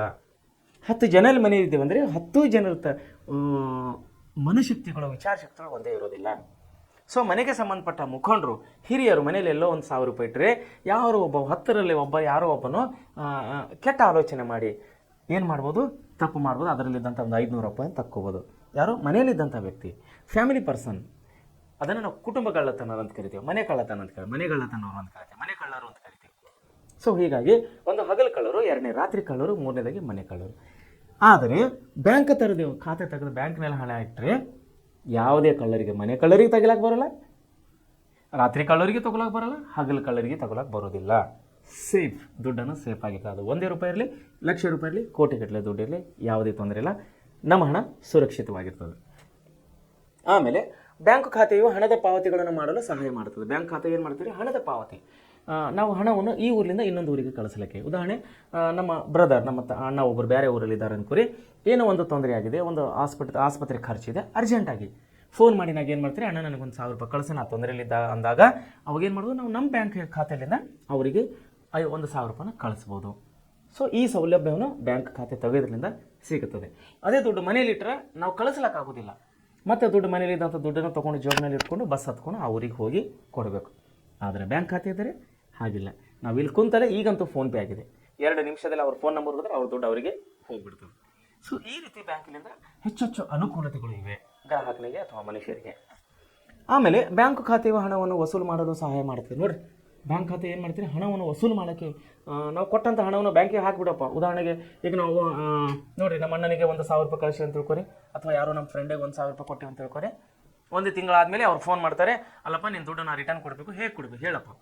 ಅವಾಗೆ ನಮ್ಮ ಬ್ಯಾಂಕ್ ಖಾತೆಯನ್ನು ಅವ್ರಿಗೆ ಕೊಟ್ಟರೆ ಅವರು ಅದೇ ಊರಲ್ಲಿ, ಯಾವ ಊರಲ್ಲಿ ಇರ್ತಾರಲ್ಲ ಅದೇ ಊರಿನಿಂದ ಅಲ್ಲಿ ದುಡ್ಡು ತುಂಬಿದ್ರೆ ಇಲ್ಲಿ ನಮ್ಮ ಖಾತೆಗೆ ದುಡ್ಡು ಹಣ ಬಂದು ಜಮಾ ಆಗ್ತದೆ. ಈಗಂತೂ ಫೋನ್ಪೇ ಇದೆ, ತೊಂದರೆ ಇಲ್ಲ. ಸೊ ಈ ರೀತಿ ನಾವು ಕೊಟ್ಟಂಥ ಹಣವನ್ನು ವಸೂಲು ಮಾಡೋದು ಕೂಡ ನಮಗೆ ಬ್ಯಾಂಕ್ ಖಾತೆ ಹೆಲ್ಪ್ ಆಗ್ತದೆ. ಒಂದು ವೇಳೆ ಬ್ಯಾಂಕ್ ಖಾತೆ ಇಲ್ಲಾಂದರೆ ನಾವು ಇಲ್ಲಪ್ಪ ನನ್ನ ಫೋನ್ಪೇ ನಂಬರ್ ಇಲ್ಲ, ನನ್ನ ಬ್ಯಾಂಕ್ ಅಕೌಂಟ್ ಇಲ್ಲ, ದುಡ್ಡು ಕೊಡೋದ್ರೆ ಅವನೇನು ಮಾಡಬೇಕು, ಮತ್ತೆ ಅವನು ಕೆಲಸ ಬಿಟ್ಟು ಬೇರೆ ಊರ್ಲಿಂದ ಇಲ್ಲಿಗೆ ಬರಬೇಕು. ಸೊ ಈ ರೀತಿ ತೊಂದರೆ ಆಗ್ತವೆ. ಆಮೇಲೆ ಇನ್ನೊಂದು ಏನಂದರೆ, ಬ್ಯಾಂಕ್ ಖಾತೆಯನ್ನು ಹೊಂದಿರುವವರು, ಯಾರು ಬ್ಯಾಂಕ್ ಅಕೌಂಟ್ಸನ್ನು ಹೊಂದಿದವರು ಸಾಲ ಪಡೆಯಲು ಕೂಡ ಇವರಿಗೆ ಸಾಧ್ಯವಾಗುತ್ತದೆ, ಸಹಾಯವಾಗ್ತದೆ. ನೋಡಿ, ಈಗ ಬ್ಯಾಂಕ್ ಖಾತೆ ಇದ್ದವ್ರು ಏನು ಮಾಡ್ತಾರೆ, ಏನೋ ಒಂದು ಉದ್ಯೋಗ ಮಾಡಬೇಕು, ಏನೋ ಒಂದು ಬಿಸ್ನೆಸ್ ಮಾಡಬೇಕು ಅಂತೇಳಿ ಅವಾಗ ಏನಂತ ಬ್ಯಾಂಕ್ನವ್ರಿಗೆ ಹೋಗಿ ಭೇಟಿಯಾಗಿ, ಬ್ಯಾಂಕ್ ಮ್ಯಾನೇಜರ್ಗೆ ಭೇಟಿಯಾದಾಗ, ಸರಿ ನಾವು ಒಂದು ಉದ್ಯೋಗ ಮಾಡ್ತಾ ಇದ್ದೀವಿ, ಹಿಂಗೆ ಒಂದು ಫ್ಯಾಕ್ಟ್ರಿ ಹಾಕಿದ್ದೀವಿ ಅಥವಾ ವ್ಯವಸಾಯ ಮಾಡ್ತಾ ಇದ್ದೀವಿ, ಒಂದು ಅಂಗಡಿ ಹಾಕಿದ್ದೀವಿ, ನಮ್ಗೆ ಸ್ವಲ್ಪ ಹಣದ ಸಹಾಯ ಮಾಡಿದ್ರೆ ಅವ್ರು ನಮ್ಮ ಹಣ ಸಹಾಯ ಮಾಡ್ತಾರೆ. ಯಾಕಂದರೆ ನಮ್ಮ ಖಾತೆಯಲ್ಲಿರುತ್ತೆ, ಅವರೇ ಬ್ಯಾಂಕಲ್ಲಿ ಇರುತ್ತೆ. ನಮ್ಮ ದುಡ್ಡು ಇಡೋದು ತೆಗೆಯೋದು, ನಾವು ಹಣ ಟ್ರಾನ್ಸಾಕ್ಷನ್ ಏನು ಮಾಡ್ತೀವಿ, ಹಣದ ವರ್ಗಾವಣೆ ಏನು ಮಾಡ್ತಿರ್ತೇವೆ, ಅವೆಲ್ಲ ನೋಡ್ತಿರ್ತಾರೆ. ಸೊ ನಮ್ಮ ಕೆಪಾಸಿಟಿ ಅನ್ನೋದು ಅವ್ರಿಗೆ ಗೊತ್ತಾಗ್ತದೆ. ಈ ಕಸ್ಟಮರ್ ಒಳ್ಳೆಯರಿದ್ದಾರೆ, ದಿನಕ್ಕೆ ಇಷ್ಟು ದುಡ್ಡು ಟ್ರಾನ್ಸಾಕ್ಷನ್ ಮಾಡ್ತಾ ಇದ್ದಾರೆ ಅಂದರೆ ತೆಗಿತಾ ಇದ್ದಾರೆ, ತುಂಬುತ್ತಾ ಇದ್ದಾರೆ. ಸೊ ಒಳ್ಳೆ ಕಸ್ಟಮರ್ ಇದ್ದಾರೆ, ಇವ್ರಿಗೆ ನಾವು ಒಂದು 10-20 ಸಾವಿರ ರೂಪಾಯಿ ಸಾಲ, 1 ಲಕ್ಷ 2 ಲಕ್ಷ ರೂಪಾಯಿ ಸಾಲನ್ನು ಕೊಡ್ಬೋದು ಅಂಥೇಳಿ ಮ್ಯಾನೇಜರ್ ಡಿಸೈಡ್ ಮಾಡ್ತಾರೆ. ಯಾಕಂದರೆ ನಮ್ಮ ಖಾತೆ ಅಲ್ಲೇ ಇರ್ತದೆ. ಹಣದ ಟ್ರಾನ್ಸಾಕ್ಷನ್ ಅವರೇ ಬ್ಯಾಂಕಲ್ಲಿ ನಡೀತಿರುವಾಗ ಅವರು ನಮ್ಮನ್ನು ನಂಬ್ತಾರೆ. ಒಂದೆಡೆ ಬ್ಯಾಂಕ್ನಲ್ಲಿ, ಯಾವುದೇ ಬ್ಯಾಂಕಲ್ಲಿ ನಮ್ದು ಯಾವುದೇ ಖಾತೆ ಇಲ್ಲ, ಅಲ್ಲಿ ಹೋಗಿ ನಮಗೆ 2 ಲಕ್ಷ ಸಾಲ ಕೊಡ್ರಿ ಸರ್, ನಾವು ಒಂದು ಹೊಲದಲ್ಲಿ ಬೋರ್ ಹಾಕ್ಸ್ತೀವಿ ಅಂದ್ರೆ ಕೊಡ್ತಾರೆ? ಕೊಡೋದಿಲ್ಲ. ಯಾಕೆ? ಅವ್ರು ನಮಗೆ ಪರಿಚಯನೇ ಇಲ್ಲ. ಆ ಪರಿಚಯ ಯಾವುದ್ರ ಮೂಲಕ ಪರಿಚಯ ಆಗ್ತಾರೆ? ನಮ್ಮ ಖಾತೆಯನ್ನು ಅವರ ಬ್ಯಾಂಕ್ನಲ್ಲಿ ಖಾತೆ ತೆಗೆಯೋದ್ರ ಮೂಲಕವಾಗಿ, ಅವರ ಖಾತೆಯಲ್ಲಿ ನಾವು ಖಾತೆಯನ್ನು ಹೊಂದೋದ್ರ ಮೂಲಕವಾಗಿ ನಾವು ಅವರಿಗೆ ಚಿರಪರಿಚಿತರಾಗಿದ್ದೇವೆ. ಯಾಕೆ? ಬ್ಯಾಂಕಿಗೆ ದುಡ್ಡು ಇಡ್ಲಕ್ಕ, ದುಡ್ಡು ತೆಗಿಲಕ್ಕ ಹೋಗ್ತಾ ಬರ್ತಾ ಇರೋದ್ರಾಗ ಅವ್ರು ನಮ್ಮನ್ನು ನೋಡ್ತಿರ್ತಾರೆ, ನಾವು ಅವ್ರನ್ನ ನೋಡ್ತಿರ್ತೀವಿ.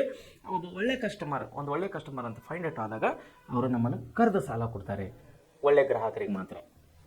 ಆಮೇಲೆ ಇನ್ನೊಂದೇನಂದರೆ, ಬ್ಯಾಂಕನ್ನು ಸಾಲ ಪಡೆಯಲಿಕ್ಕೆ ನಮಗೆ ಹೆಲ್ಪ್ ಆಗ್ತಾರೆ. ಇನ್ನೊಂದಂದರೆ, ಬ್ಯಾಂಕ್ಗಳು ಏನಪ್ಪ ಅಂದರೆ ವ್ಯವಹಾರ ಸುಗಮವಾಗಿ, ಬ್ಯಾಂಕ್ ಖಾತೆ ವ್ಯವಹಾರ ಸುಗಮವಾಗಿ ನಡೆಸಲು ಸಾಧ್ಯ ಮಾಡಿಕೊಡ್ತವೆ.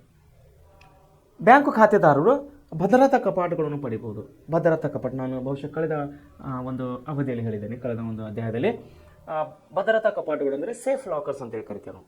ಸೇಫ್ ಲಾಕರ್ಸ್ ಬ್ಯಾಂಕಿನ ಹೊರಗಡೆ ಬೋರ್ಡ್ ಹಾಕಿರ್ತಾರೆ, ತಾವು ನೋಡ್ಬೋದು. ಎಲ್ಲಾದರೂ ಬ್ಯಾಂಕಿಗೆ ಹೋದಾಗ ಲಕ್ಷ ಕೊಟ್ಟಿರ್ತಾವೆ, ಸೇಫ್ ಲಾಕರ್ಸ್ ಅವೈಲೇಬಲ್ ಅಂತ ಬೋರ್ಡ್ ಹಾಕಿರ್ತಾರೆ. ಅಥವಾ ಲಾಕರ್ಸ್ ಅವೈಲೇಬಲ್ 24 ಅವರ್ಸ್ ಅಂತ ಹಾಕಿರ್ತಾರೆ, ಅಂದರೆ 24 ತಾಸು ನಮ್ಮಲ್ಲಿ ಸೇಫ್ ಲಾಕರ್ಸ್ ಅವೈಲೇಬಲ್ ಇದೆ ಅಂತೇಳಿ. ಸೊ ಆ ಒಂದು ವ್ಯವಸ್ಥೆ ಸೇಫ್ ಲಾಕರ್ಸ್ ಅಂದರೆ ಬಹುಶಃ ನಿಮಗೆ ಗೊತ್ತಾಯಿತು ಅಥವಾ ಇಲ್ಲ ಅನ್ಕೋತೀನಿ ನಾನು. ಲಾಕರ್ ಅಂದರೆ ಏನಿರುತ್ತೆ ಅಂದರೆ, ಖಾತೆ ಹೊಂದಿದವರಿಗೆ ಮಾತ್ರ ಕೊಡ್ತಾರೆ, ಖಾತೆ ಇಲ್ಲದವರಿಗೆ ಆ ಸೇಫ್ ಲಾಕರ್ ಕೊಡೋದಿಲ್ಲ. ಉದಾಹರಣೆಗೆ ಕೆನರಾ ಬ್ಯಾಂಕ್ ಅನ್ಕೊಳ್ಳಿ. ಕೆನರಾ ಬ್ಯಾಂಕಿನಾಗೆ ನಮ್ಮ ಹೆಸರ ಮೇಲೆ ಒಂದು ಖಾತೆ ಇದ್ದಾಗ ನಾವು ಅಲ್ಲಿ ಹೋಗಿ, ಸರ್ ನಮಗೊಂದು ಸೇಫ್ ಲಾಕರ್ ಕೊಡ್ರಿ ಅಂದ್ರೆ ಅವ್ರು ಏನು ಮಾಡ್ತಾರೆ, ಅವರ ತಿಜೋರಿ ಅಂದರೆ ದುಡ್ಡಿಡುವಂಥ ಸೇಫ್ಟಿ ರೂಮ್ ಇರ್ತವೆ, ಒಂದು ಸ್ಟ್ರಾಂಗ್ ರೂಮ್ ಅಂತ ಹೇಳಿ ಕರೀತಾರೆ ನಾವು. ಬ್ಯಾಂಕದವ್ರು ಏನು ಕರೀತಾರೆ, ಸ್ಟ್ರಾಂಗ್ ರೂಮ್ ಅಂತ ಹೇಳಿ ಕರೀತಾರೆ. ಆ ರೂಮಲ್ಲಿ ಬೇರೆ ಯಾರಿಗೆ ಅನುಮತಿ ಇರೋದಿಲ್ಲ, ಅನ್ಯ ಗ್ರಾಹಕರಿಗೆ ಅಲ್ಲಿ ಅನುಮತಿ ಇರೋದಿಲ್ಲ. ಅದೇ ಬ್ಯಾಂಕ್ನವರು, ಅದೇ ಬ್ಯಾಂಕ್ ಕಸ್ಟಮರ್ ಇದ್ದರೂ ಕೂಡ ಮ್ಯಾನೇಜರ್ ಮತ್ತು ಕ್ಯಾಶಿಯರ್ ಅವ್ರ ಇಬ್ಬರಿಗೂ ಕೂಡ, ಅಥವಾ ಇತರ ಸಿಬ್ಬಂದಿ, ಅವರ ನಂಬಿಗಸ್ತ ಸಿಬ್ಬಂದಿಗಳು, ಆ ಬ್ಯಾಂಕಿನ ನಂಬಿಗಸ್ತ ಸಿಬ್ಬಂದಿಗಳು ಮಾತ್ರ ಸ್ಟ್ರಾಂಗ್ ರೂಮ್ ಕಡೆ ಹೋಗ್ಲಿಕ್ಕೆ ಅವರಿಗೆ ಅವಕಾಶ ಇರ್ತದೆ, ಬೇರೆ ಯಾರಿಗೂ ಅವಕಾಶ ಇರೋದಿಲ್ಲ. ಯಾಕೆ ಅವಕಾಶ ಇರೋದಿಲ್ಲ ಅಂದರೆ, ಸ್ಟ್ರಾಂಗ್ ರೂಮ್, ಅದರ ಹೆಸರೇ ಸ್ಟ್ರಾಂಗ್ ರೂಮ್. ಅಲ್ಲಿ ಬ್ಯಾಂಕಿನ ಡೈಲಿ ಕಲೆಕ್ಷನ್ ಆದಂಥ ಅಮೌಂಟು ಮತ್ತು ಜನರಿಗೆ ಇಟ್ಟಂಥ ದುಡ್ಡು, ಬಂಗಾರ, ಒಡವೆಗಳು, ಇನ್ನಿತರ ಇಂಪಾರ್ಟೆಂಟ್ಸ್ ಡಾಕ್ಯುಮೆಂಟ್ಸ್, ಕೆಲವೊಬ್ಬರು ಹೊಲದ ಪೇಪರ್ಸ್ ಇರ್ತಾರೆ, ಕೆಲವೊಬ್ಬರು ಮನೆ ಪೇಪರ್ಸ್ಗಳಿರ್ತಾರೆ, ಕೆಲವೊಬ್ಬರು ಶಾಲಾ ದಾಖಲಾತಿಗಳಿರ್ತಾರೆ, ಇಂಪಾರ್ಟೆಂಟ್ ಅನ್ನೋಂಥ ದಾಖಲಾತಿಗಳನ್ನು ಕೂಡ ಸೇಫ್ ಲಾಕರ್ನಲ್ಲಿ ಇಡ್ತಾರೆ. ಸೊ ಆ ಸ್ಟ್ರಾಂಗ್ ರೂಮ್ ಓಪನ್ ಮಾಡಿದ ಮೇಲೆ ಏನಾಗ್ತದೆ ಅಂದರೆ, ಕಸ್ಟಮರಿಗೆ, ಉದಾಹರಣೆಗೆ ಈಗ ನಾನು ಸೇಫ್ ಲಾಕರ್ ತೊಗೊಂಡಿದ್ದೆ ಅಂದರೆ ಏನು ಮಾಡ್ತಾರೆ, ನಮಗೆ ಆದಂಥ ಒಂದು ಟೇಬಲ್ ಟೈಪ್, ಒಂದು ಡ್ರಾ ಟೈಪ್ ಇರ್ತದೆ.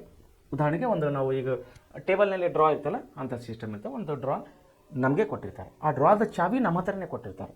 ಆ ಡ್ರಾ ಚಾವಿ ಅವ್ರ ಹತ್ರ ಇರೋದಿಲ್ಲ, ಬ್ಯಾಂಕ್ ಮ್ಯಾನೇಜರ್ ಹತ್ರ ಇರೋದಿಲ್ಲ. ಕೇವಲ ಸ್ಟ್ರಾಂಗ್ ರೂಮಿನ ಚಾವಿ ಅವ್ರ ಹತ್ರ ಇರ್ತದೆ ವಿನಾ ರೂಮಿನ ಒಳಗಡೆ ಹೋದ್ಮೇಲೆ ಏನು ಸಪ್ರೇಟ್ ನಮಗೇನು ಡ್ರಾ ಕೊಟ್ಟಿರ್ತಾರಲ್ಲ, ಆ ಡ್ರಾ ಚಾವಿ ಕೇವಲ ಗ್ರಾಹಕನ ಕಡೆ ಇರ್ತದೆ ವಿನಾ ಬ್ಯಾಂಕ್ ಸಿಬ್ಬಂದಿ ಕಡೆ ಇರೋದಿಲ್ಲ. ಸೊ ಸೇಫ್ ಲಾಕರ್ ಅದರ ಹೆಸರೇ ನೋಡ್ರಿ, ಭದ್ರತಾ ಕಪಾಟ ಅಂತ ಕೊಟ್ಟಿದ್ದಾರೆ. ಸೊ ಆ ಕಪಾಟ್ನಲ್ಲಿ ಒಂದೇನು ನಮಗೇನು ಇದು ಕೊಟ್ಟಿರ್ತಾರಲ್ಲ, ಒಂದು ಡ್ರಾ ಕೊಟ್ಟಿರ್ತಾರೆ. ಅದರಲ್ಲಿ ನಮ್ಮ ಇಷ್ಟ ಬಂದಾಗ ನಾವು ರಾತ್ರಿ 10 ಗಂಟೆಗೆ ಹೋಗ್ಬೋದು, ಮುಂಜಾನೆ 7 ಗಂಟೆಗೆ ಹೋಗ್ಬೋದು, ಹೋಗಿ ನಮ್ಮ ಇಷ್ಟ ಬಂದಷ್ಟು ದುಡ್ಡನ್ನು ಇಡ್ಬೋದು, ನಮ್ಮ ಇಷ್ಟ ಬಂದಂಥ ದುಡ್ಡನ್ನು ನಾವು ತರ್ಬೋದು. ಅದಕ್ಕೆ ಯಾವುದೇ ರೀತಿ ಚಾರ್ಜಸ್ ಇರುತ್ತೆ, ವರ್ಷಕ್ಕಿಂತ ಇಷ್ಟು ಅಂತೇಳಿ ಅದರ ಚಾರ್ಜಸ್ ಇರ್ತದೆ ಬ್ಯಾಂಕ್ ಕಡೆಯಿಂದ. ಸೊ ಈ ಸೇಫ್ ಲಾಕರ್ ಏನದ ತುಂಬ ಭಾಳಷ್ಟು ಜನ ಈ ಕಡೆ ಇತ್ತೀಚಿನ ದಿನಗಳಲ್ಲಿ ಸೇಫ್ ಲಾಕರ್ಸ್ ತುಂಬ ಜನ ಯೂಸ್ ಮಾಡ್ತಾ ಇದ್ದಾರೆ. ಆಮೇಲೆ ಬ್ಯಾಂಕ್ ವ್ಯವಹಾರಗಳು ಯಾವ ರೀತಿ ಬ್ಯಾಂಕ್ ವ್ಯವಹಾರ ಇರ್ತವೆ?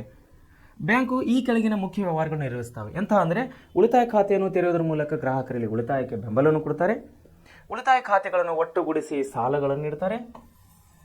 ನೋಡಿ, ಉಳಿತಾಯ ಖಾತೆಗಳನ್ನು ಒಟ್ಟುಗೂಡಿಸಿ ಅಂದರೆ 100 ಜನ ಉಳಿತಾಯ ಖಾತೆ ಇದ್ದರೆ 100 ಜನ ದಿನ ಒಂದೊಂದು 1,000 ರೂಪಾಯಿ ಕಟ್ಟಿದರೆ ಏನಾಯ್ತು, ಡೈಲಿ 1 ಲಕ್ಷ ರೂಪಾಯಿ ಆಯಿತು. ಆ 1 ಲಕ್ಷ ರೂಪಾಯಿ ಅನ್ನೋದು ಬ್ಯಾಂಕ್ದವ್ರು ಏನು ಮಾಡ್ತಾರೆ, ಇನ್ನೊಬ್ಬರಿಗೆ ಸಾಲದ ರೂಪದಲ್ಲಿ ಕೊಡ್ತಾರೆ. ಉದಾಹರಣೆಗೆ ಉಳಿತಾಯ ಖಾತೆಗೆ 5% ಇಂಟ್ರೆಸ್ಟ್ ತಗೊಂಡ್ರೆ ಸಾಲದ ಖಾತೆಗೆ 10% ಇಂಟ್ರೆಸ್ಟ್ ತಗೋತಾರೆ. ಸೊ ಇವರಿಟ್ಟಂಥ ಜನಸಾಮಾನ್ಯರಿಟ್ಟಂಥ ದುಡ್ಡನ್ನು, ಉಳಿತಾಯ ಖಾತೆ ದುಡ್ಡನ್ನು ಸಾಲಗಾರರಿಗೆ ಅಂದರೆ ಬಿಸ್ನೆಸ್ದವರಿಗೆ, ಇನ್ನಿತರ ಕೈಗಾರಿಕೆ ಉದ್ಯಮಿಗಳಿಗೆ ಅವರಿಗೆ ಸಾಲದ ರೂಪದಲ್ಲಿ ಕೊಡ್ತಾರೆ. ಅವರ ಹತ್ರ ಬಂದಂಥ ಸಾಲಗಾರರಿಗೆ ಬಂದಂಥ ಬಡ್ಡಿ ಏನು ಮಾಡ್ತಾರೆ, ಅದರಲ್ಲಿ ಸಮ್ ಪರ್ಸೆಂಟೇಜ್ ಉಳಿತಾಯ ಖಾತೆ ಕೊಡ್ತಾರೆ, ಸಮ್ ಪರ್ಸೆಂಟ್ ಅವರ ಬ್ಯಾಂಕಿನ ಸಿಬ್ಬಂದಿ ಖರ್ಚು ವೆಚ್ಚ, ಸ್ಯಾಲ್ರಿ, ಬಾಡಿಗೆ, ಕರೆಂಟ್ ಬಿಲ್ಲು ಇನ್ನಿತರ ಇವೆಲ್ಲನೂ ಉಪಯೋಗಿಸ್ಕೋತಾರೆ. ಸೊ ಬ್ಯಾಂಕಿಗೆ ಹಣ ಠೇವಣಿ ಮಾಡಲು ಯಾವುದೇ ಮಿತಿ ಇರುವುದಿಲ್ಲ. ಬ್ಯಾಂಕ್ನಲ್ಲಿ ನಾವು ಅಮೌಂಟ್ ಡಿಪಾಸಿಟ್ ಇರಬೇಕಂದ್ರೆ ಯಾವುದೇ ರೀತಿ ಮಿತಿ ಇಲ್ಲ. ನಾವು ಎಷ್ಟು ಬೇಕಾದರೂ ಕೋಟಿಗಟ್ಟಲೆ ಬೇಕಾದರೆ ದುಡ್ಡು ಇಡ್ಬೋದು, ಯಾವುದೇ ರೀತಿ ಮಿತಿ ಇಲ್ಲ. ಆಮೇಲೆ ಬ್ಯಾಂಕ್ಗಳು 10 ರೂಪಾಯಿಗಿಂತ ಕಡಿಮೆ ಮೊತ್ತದ ಠೇವಣಿಯನ್ನು ಸ್ವೀಕರಿಸುವುದಿಲ್ಲ. ನೋಡಿರಿ, ಸೊ ಗರಿಷ್ಠ ಅಮೌಂಟ್ಗೆ ಮಿತಿ ಇಲ್ಲ. ಓಕೆ, ಹಾಗಾದರೆ ಕನಿಷ್ಠ ಎಷ್ಟು ಇರ್ಬೋದು? ಕನಿಷ್ಠ ಅಮೌಂಟ್ ನಾವು ಎಷ್ಟು ಠೇವಣಿಯನ್ನು ಮಾಡ್ಬೋದು ಅಂದರೆ ಕನಿಷ್ಠ 10 ರೂಪಾಯಿಯನ್ನು ನಾವು ಉಳಿತಾಯ ಮಾಡ್ಬೋದು ಅಥವಾ ಠೇವಣಿ ರೂಪದಲ್ಲಿ ಇಡ್ಬೋದು. ಆಮೇಲೆ ಬ್ಯಾಂಕು ಖಾತೆ ಹೊಂದಿರುವ ಹೆಸರಿನಲ್ಲಿ ಕ್ರಾಸ್ ಮಾಡಿದ ಚೆಕ್ಗಳು ಮತ್ತು ಹುಂಡಿಗಳನ್ನು ಅವರ ಖಾತೆಗೆ ಮಾತ್ರ ಜಮಾ ಮಾಡುತ್ತಾರೆ, ಹಾಗೂ ಅವರ ಹೆಸರಿನ ಚೆಕ್ಕು ಅಥವಾ ಹುಂಡಿಗಳನ್ನು ಬೇರೆ ಬ್ಯಾಂಕುಗಳಿಂದ ವಸೂಲು ಮಾಡುತ್ತಾರೆ. ಹಣವನ್ನು ಚೆಕ್ಕಿನ ಮೂಲಕವಾಗಿ ಅಥವಾ ಬ್ಯಾಂಕಿನಲ್ಲಿ ನಿಗದಿತ ಹಣ ಪಡೆಯುವ ಚೀಟಿಯ ಮೂಲಕವಾಗಿ ವಾಪಸ್ಸು ಪಡೆಯಬಹುದು. ನಾವು ಬ್ಯಾಂಕಲ್ಲಿ ಇಟ್ಟಂಥ ಹಣವನ್ನು ಅಂದರೆ ಅದು SBI ಅಕೌಂಟೇ ಆಗಿರ್ಬೋದು ಅಥವಾ ಕರೆಂಟ್ ಅಕೌಂಟೇ ಆಗಿರ್ಬೋದು, ಇಟ್ಟಂಥ ಹಣವನ್ನು ನಾವು ಚೆಕ್ ಮೂಲಕ ಅಥವಾ ವಿತ್ಡ್ರಾ ಅಂತ ಕರಿತೇವೆ. ವಿತ್ಡ್ರಾ ಮೂಲಕ ನಾವು ನಮ್ಮ ಖಾತೆಯಲ್ಲಿ ಇಟ್ಟಂಥ ಹಣವನ್ನು ನಾವು ಮರಳಿ ಪಡೆಯಬಹುದು. ಆಮೇಲೆ ಹಣವನ್ನು ಹಿಂದಕ್ಕೆ ಪಡೆಯುವ ಚೀಟಿಯ ಮೂಲಕ ಪಡೆಯಬೇಕಾದರೆ ಠೇವಣಿದಾರನು ಖುದ್ದಾಗಿ ಬ್ಯಾಂಕಿಗೆ ಹೋಗಬೇಕು, ಪಾಸ್ಬುಕ್ಕನ್ನು ತೋರಿಸಿ ಹಣವನ್ನು ಹಿಂಪಡೆಯಬಹುದು. ಹಣ ಹಿಂದಕ್ಕೆ ಪಡೆಯಲು ಇತ್ತೀಚೆಗೆ ATM ನೋಡಿ, ಆಟೋಮೇಟೆಡ್ ಟೆಲ್ಲರ್ ಮಷಿನ್ ಅಂತ ಕರಿತಾ ಇರ್ತಾರೆ. ಆಟೋಮೆಟಿಕ್ ಅಥವಾ ಆಟೋಮೇಟೆಡ್ ATM ಅಂದ್ರೆ ಆಟೋಮೇಟೆಡ್ ಟೆಲ್ಲರ್ ಮಷಿನ್ನ ಡೆಬಿಟ್ ಮತ್ತು ಕ್ರೆಡಿಟ್ ಕಾರ್ಡ್ಗಳನ್ನು ರೂಢಿಯಲ್ಲಿ ಬಂದಿವೆ. ಸೊ ಮುಂಚೆ ಏನಿತ್ತು, ATM ಕಾರ್ಡ್ ಇಲ್ಲದಾಗ ಅಥವಾ ಫೋನ್ಪೇ ಇಲ್ಲದಾಗ ಕಸ್ಟಮರ್ ಅಂದರೆ ಗ್ರಾಹಕನು ಅವನು ನೇರವಾಗಿ ಬ್ಯಾಂಕಿಗೆ ಹೋಗಬೇಕಾಗಿತ್ತು. ಡೈರೆಕ್ಟ್ ಬ್ಯಾಂಕಿಗೆ ಹೋಗಿ ಅವರು ಅರ್ಜಿ ಅಂದರೆ ಹಣ ತೆಗೆಯುವಂಥ ಅರ್ಜಿ ಅಥವಾ ಹಣ ತುಂಬುವಂಥ ಅರ್ಜಿಯನ್ನು ತುಂಬು ಕೊಟ್ಟಿದಾಗ ದುಡ್ಡು ತೆಗಿಬೋದು, ದುಡ್ಡು ಕಟ್ಬೋದಾಗಿತ್ತು. ಆದರೆ ಇತ್ತೀಚಿನ ಹೈ ಟೆಕ್ನಾಲಜಿಗೆ ನಮ್ಮದು ಬಂದಿದೆ, ತಂತ್ರಜ್ಞಾನದ ಏನು ಡೆವಲಪ್ಮೆಂಟ್ ಆಗಿದೆ, ಅಭಿವೃದ್ಧಿ ಆಗಿದೆ. ಮನುಷ್ಯನು ಹೇಗೆ ಡೆವಲಪ್ಮೆಂಟ್ ಆಗ್ತಾ ಇದ್ದಾನೆ ಹಾಗೆ ತಂತ್ರಜ್ಞಾನ ಕೂಡ ಅಭಿವೃದ್ಧಿ ಆಗ್ತದೆ. ಹೇಗೆ ತಂತ್ರಜ್ಞಾನ ಅಭಿವೃದ್ಧಿ ಆಗಿದೆ ಹಾಗೆ ಬ್ಯಾಂಕುಗಳು ಕೂಡ ತಂತ್ರಜ್ಞಾನವನ್ನು ಅಳವಡಿಸಿಕೊಂಡು ಅವರು ಕೂಡ ತಮ್ಮ ಸೇವೆಗಳನ್ನು ಜನಸಾಮಾನ್ಯರಿಗೆ ಸೇವೆಗಳನ್ನು ಕೊಡೋದಕ್ಕಾಗಿ ಅವರು ಕೂಡ ತುಂಬ ಡೆವಲಪ್ಮೆಂಟ್ ಆಗಿದ್ದಾರೆ. ಸೊ ಈಗ ನಾವು ದುಡ್ಡನ್ನು ಕಟ್ಟಬೇಕಾದ್ರೆ ಬ್ಯಾಂಕಿಗೆ ಹೋಗಲ್ಲ, ಏನು ಹಚ್ಚೋ ಅವಶ್ಯಕತೆ ಇಲ್ಲ. ಅಲ್ಲಿ ಪ್ರಮುಖವಾದಂಥ ಸ್ಥಳಗಳಲ್ಲಿ deposit machine cash deposit CDM machine ಅಂತೇಳಿ ಮಾಡಿದ್ದಾರೆ. CDM ಕ್ಯಾಶ್ ಡಿಪಾಸಿಟ್ ಮಷಿನ್ ಅಂತೇಳಿ. ಉದಾಹರಣೆಗೆ ನಾವು ಅಲ್ಲಿ ಸ್ಟೇಟ್ ಬ್ಯಾಂಕ್, ಕೆನರಾ ಬ್ಯಾಂಕ್ನ CDM ಮಷಿನ್ಗಳನ್ನು ಕಾಣುವರಾಗಿದ್ದೇವೆ. ಅಂದರೆ ಆ ಮಷೀನಲ್ಲಿ ಹೋಗಿ ನಾವು ನಮ್ಮ ಖಾತೆ ಹೆಸರು, ನಮ್ಮ ಫೋನ್ ನಂಬರ್ ಹೊಡೆದ ಮೇಲೆ ನಮ್ಮ ಖಾತೆ ಓಪನ್ ಆಗ್ತದೆ, ದುಡ್ಡನ್ನು ಅಲ್ಲೊಂದು ಬಾಕ್ಸ್ ಬರ್ತದೆ, ಅದರ ಹಣವನ್ನು ಹಾಕಿದಾಗ ಮಷೀನ್ ರೀಡಿಂಗ್ನಲ್ಲಿ ಕೌಂಟ್ ಮಾಡ್ಕೋತದೆ. ಕೌಂಟ್ ಮಾಡಿಕೊಂಡು ನಾವು ಹಾಕಿದಂಥ ಹಣವನ್ನು ಕರೆಕ್ಟ್ ಐತೆ ಇಲ್ಲ ತೋರಿಸ್ತದೆ, ಡಿಸ್ಪ್ಲೇ ತೋರಿಸ್ತದೆ. ಅದರಲ್ಲಿ ಓಕೆ ಅಂತ ಹೊಡೆದ ತಕ್ಷಣ ಅಮೌಂಟ್ ನಮ್ಮ ಖಾತೆಗೆ ಹೋಗಿಬಿಡ್ತಾವೆ.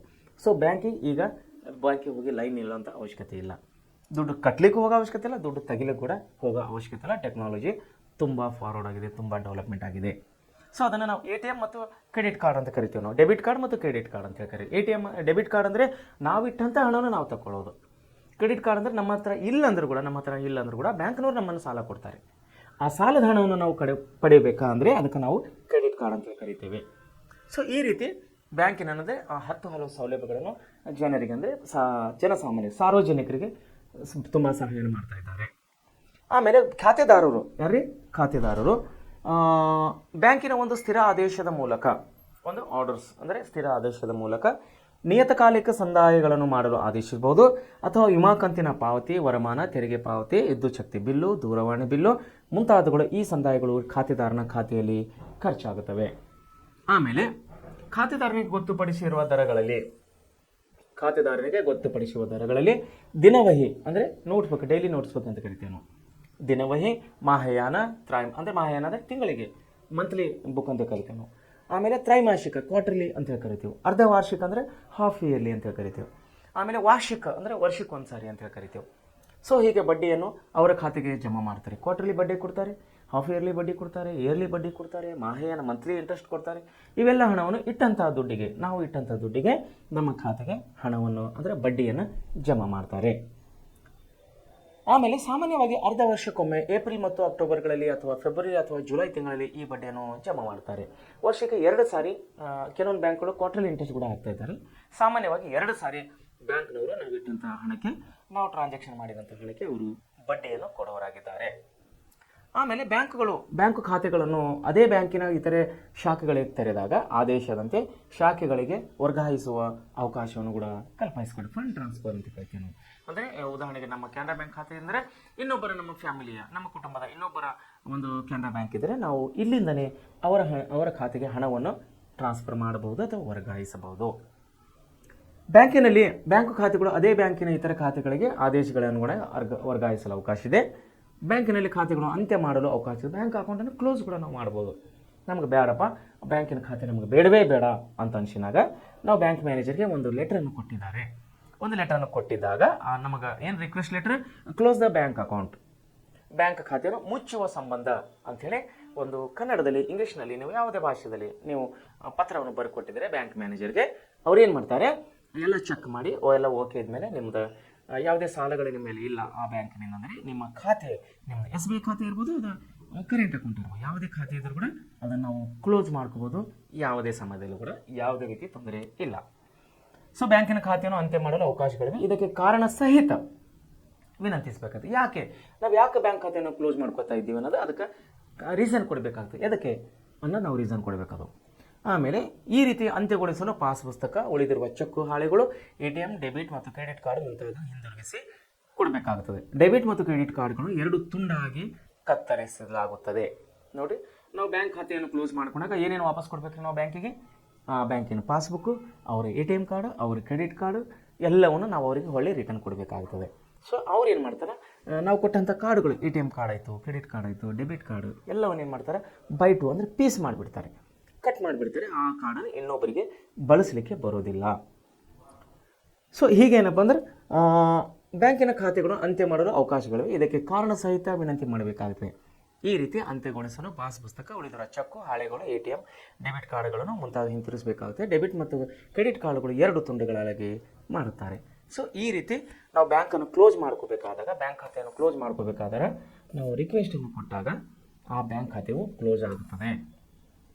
ಸೊ ಇಲ್ಲಿವರೆಗೆ ನಾವು ಬ್ಯಾಂಕ್ ಖಾತೆಗಳ ಬಗ್ಗೆ, ಬ್ಯಾಂಕ್ ಒಂದು ವ್ಯವಹಾರ ಬಗ್ಗೆ ನಾವು ಇಲ್ಲಿವರೆಗೆ ಅಭ್ಯಾಸ ಮಾಡಿದ್ದೇವೆ. ಇಲ್ಲಿವರೆಗೆ ನಮ್ಮ ಅರ್ಥಶಾಸ್ತ್ರ ಅಂದರೆ ಬ್ಯಾಂಕ್ಗಳ ವಿಧಗಳು, ಬ್ಯಾಂಕಿನ ಹಣದ ವಿಷಯವಾಗಿ ನಾವು ಹಣದ ವಿಷಯವಾಗಿ ಕಳೆದ 3 ಅಧ್ಯಾಯಗಳಲ್ಲಿ ನಾವು ಹಣದ ವಿಷಯವಾಗಿ ಓದುತ್ತಾ ಬರ್ತಾ ಇದ್ದೀವಿ.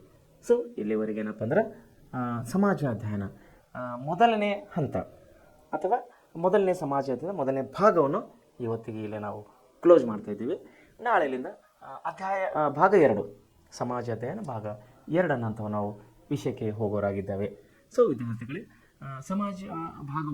ಸಮಾಜ ಅಧ್ಯಯನ ಭಾಗ 1 ಇದರಲ್ಲಿ 4 ಭಾಗ ಅಂತ ನಾನು ಮುಂಚೆ ನಿಮಗೆ ತಿಳಿಸಿದ್ದೀನಿ. ಆ 4 ಭಾಗಗಳಲ್ಲಿ 16 ಅಧ್ಯಾಯಗಳನ್ನು ನಾವು ಇಲ್ಲಿವರೆಗೆ ಓದಿದ್ದೇವೆ. ಸೊ ಯಾವುದೇ ಅಧ್ಯಾಯದಲ್ಲಿ, ಯಾವುದೇ ವಿಷಯದಲ್ಲಿ, ಯಾವುದೇ ಒಂದು ಟಾಪಿಕ್ನಲ್ಲಿ ನಿಮಗೆ ಏನಾದರೂ ವಿಷಯ ತಿಳಿದಿಲ್ಲ ಅಂದರೆ ನೀವು ಕಮೆಂಟ್ ಬಾಕ್ಸ್ನಲ್ಲಿ ನಮಗೆ ಕೇಳಿ ಅಥವಾ ನಮ್ಮ ಸಂಸ್ಥೆಯ ಮುಖ್ಯಸ್ಥರನ್ನು ಕೂಡ ಸಂದರ್ಶಿಸಿರಿ. ಸೊ ನಿಮಗೆ ಯಾವುದೇ ವಿಷಯನ ತಿಳಿದಿಲ್ಲ ಅಂದರೆ ನಾವು ಇನ್ನೊಂದು ಸಾರಿ ನಿಮ್ಮನ್ನು ಹೇಳಿಕೊಡೋರಾಗಿದ್ದೇವೆ. ಧನ್ಯವಾದಗಳು.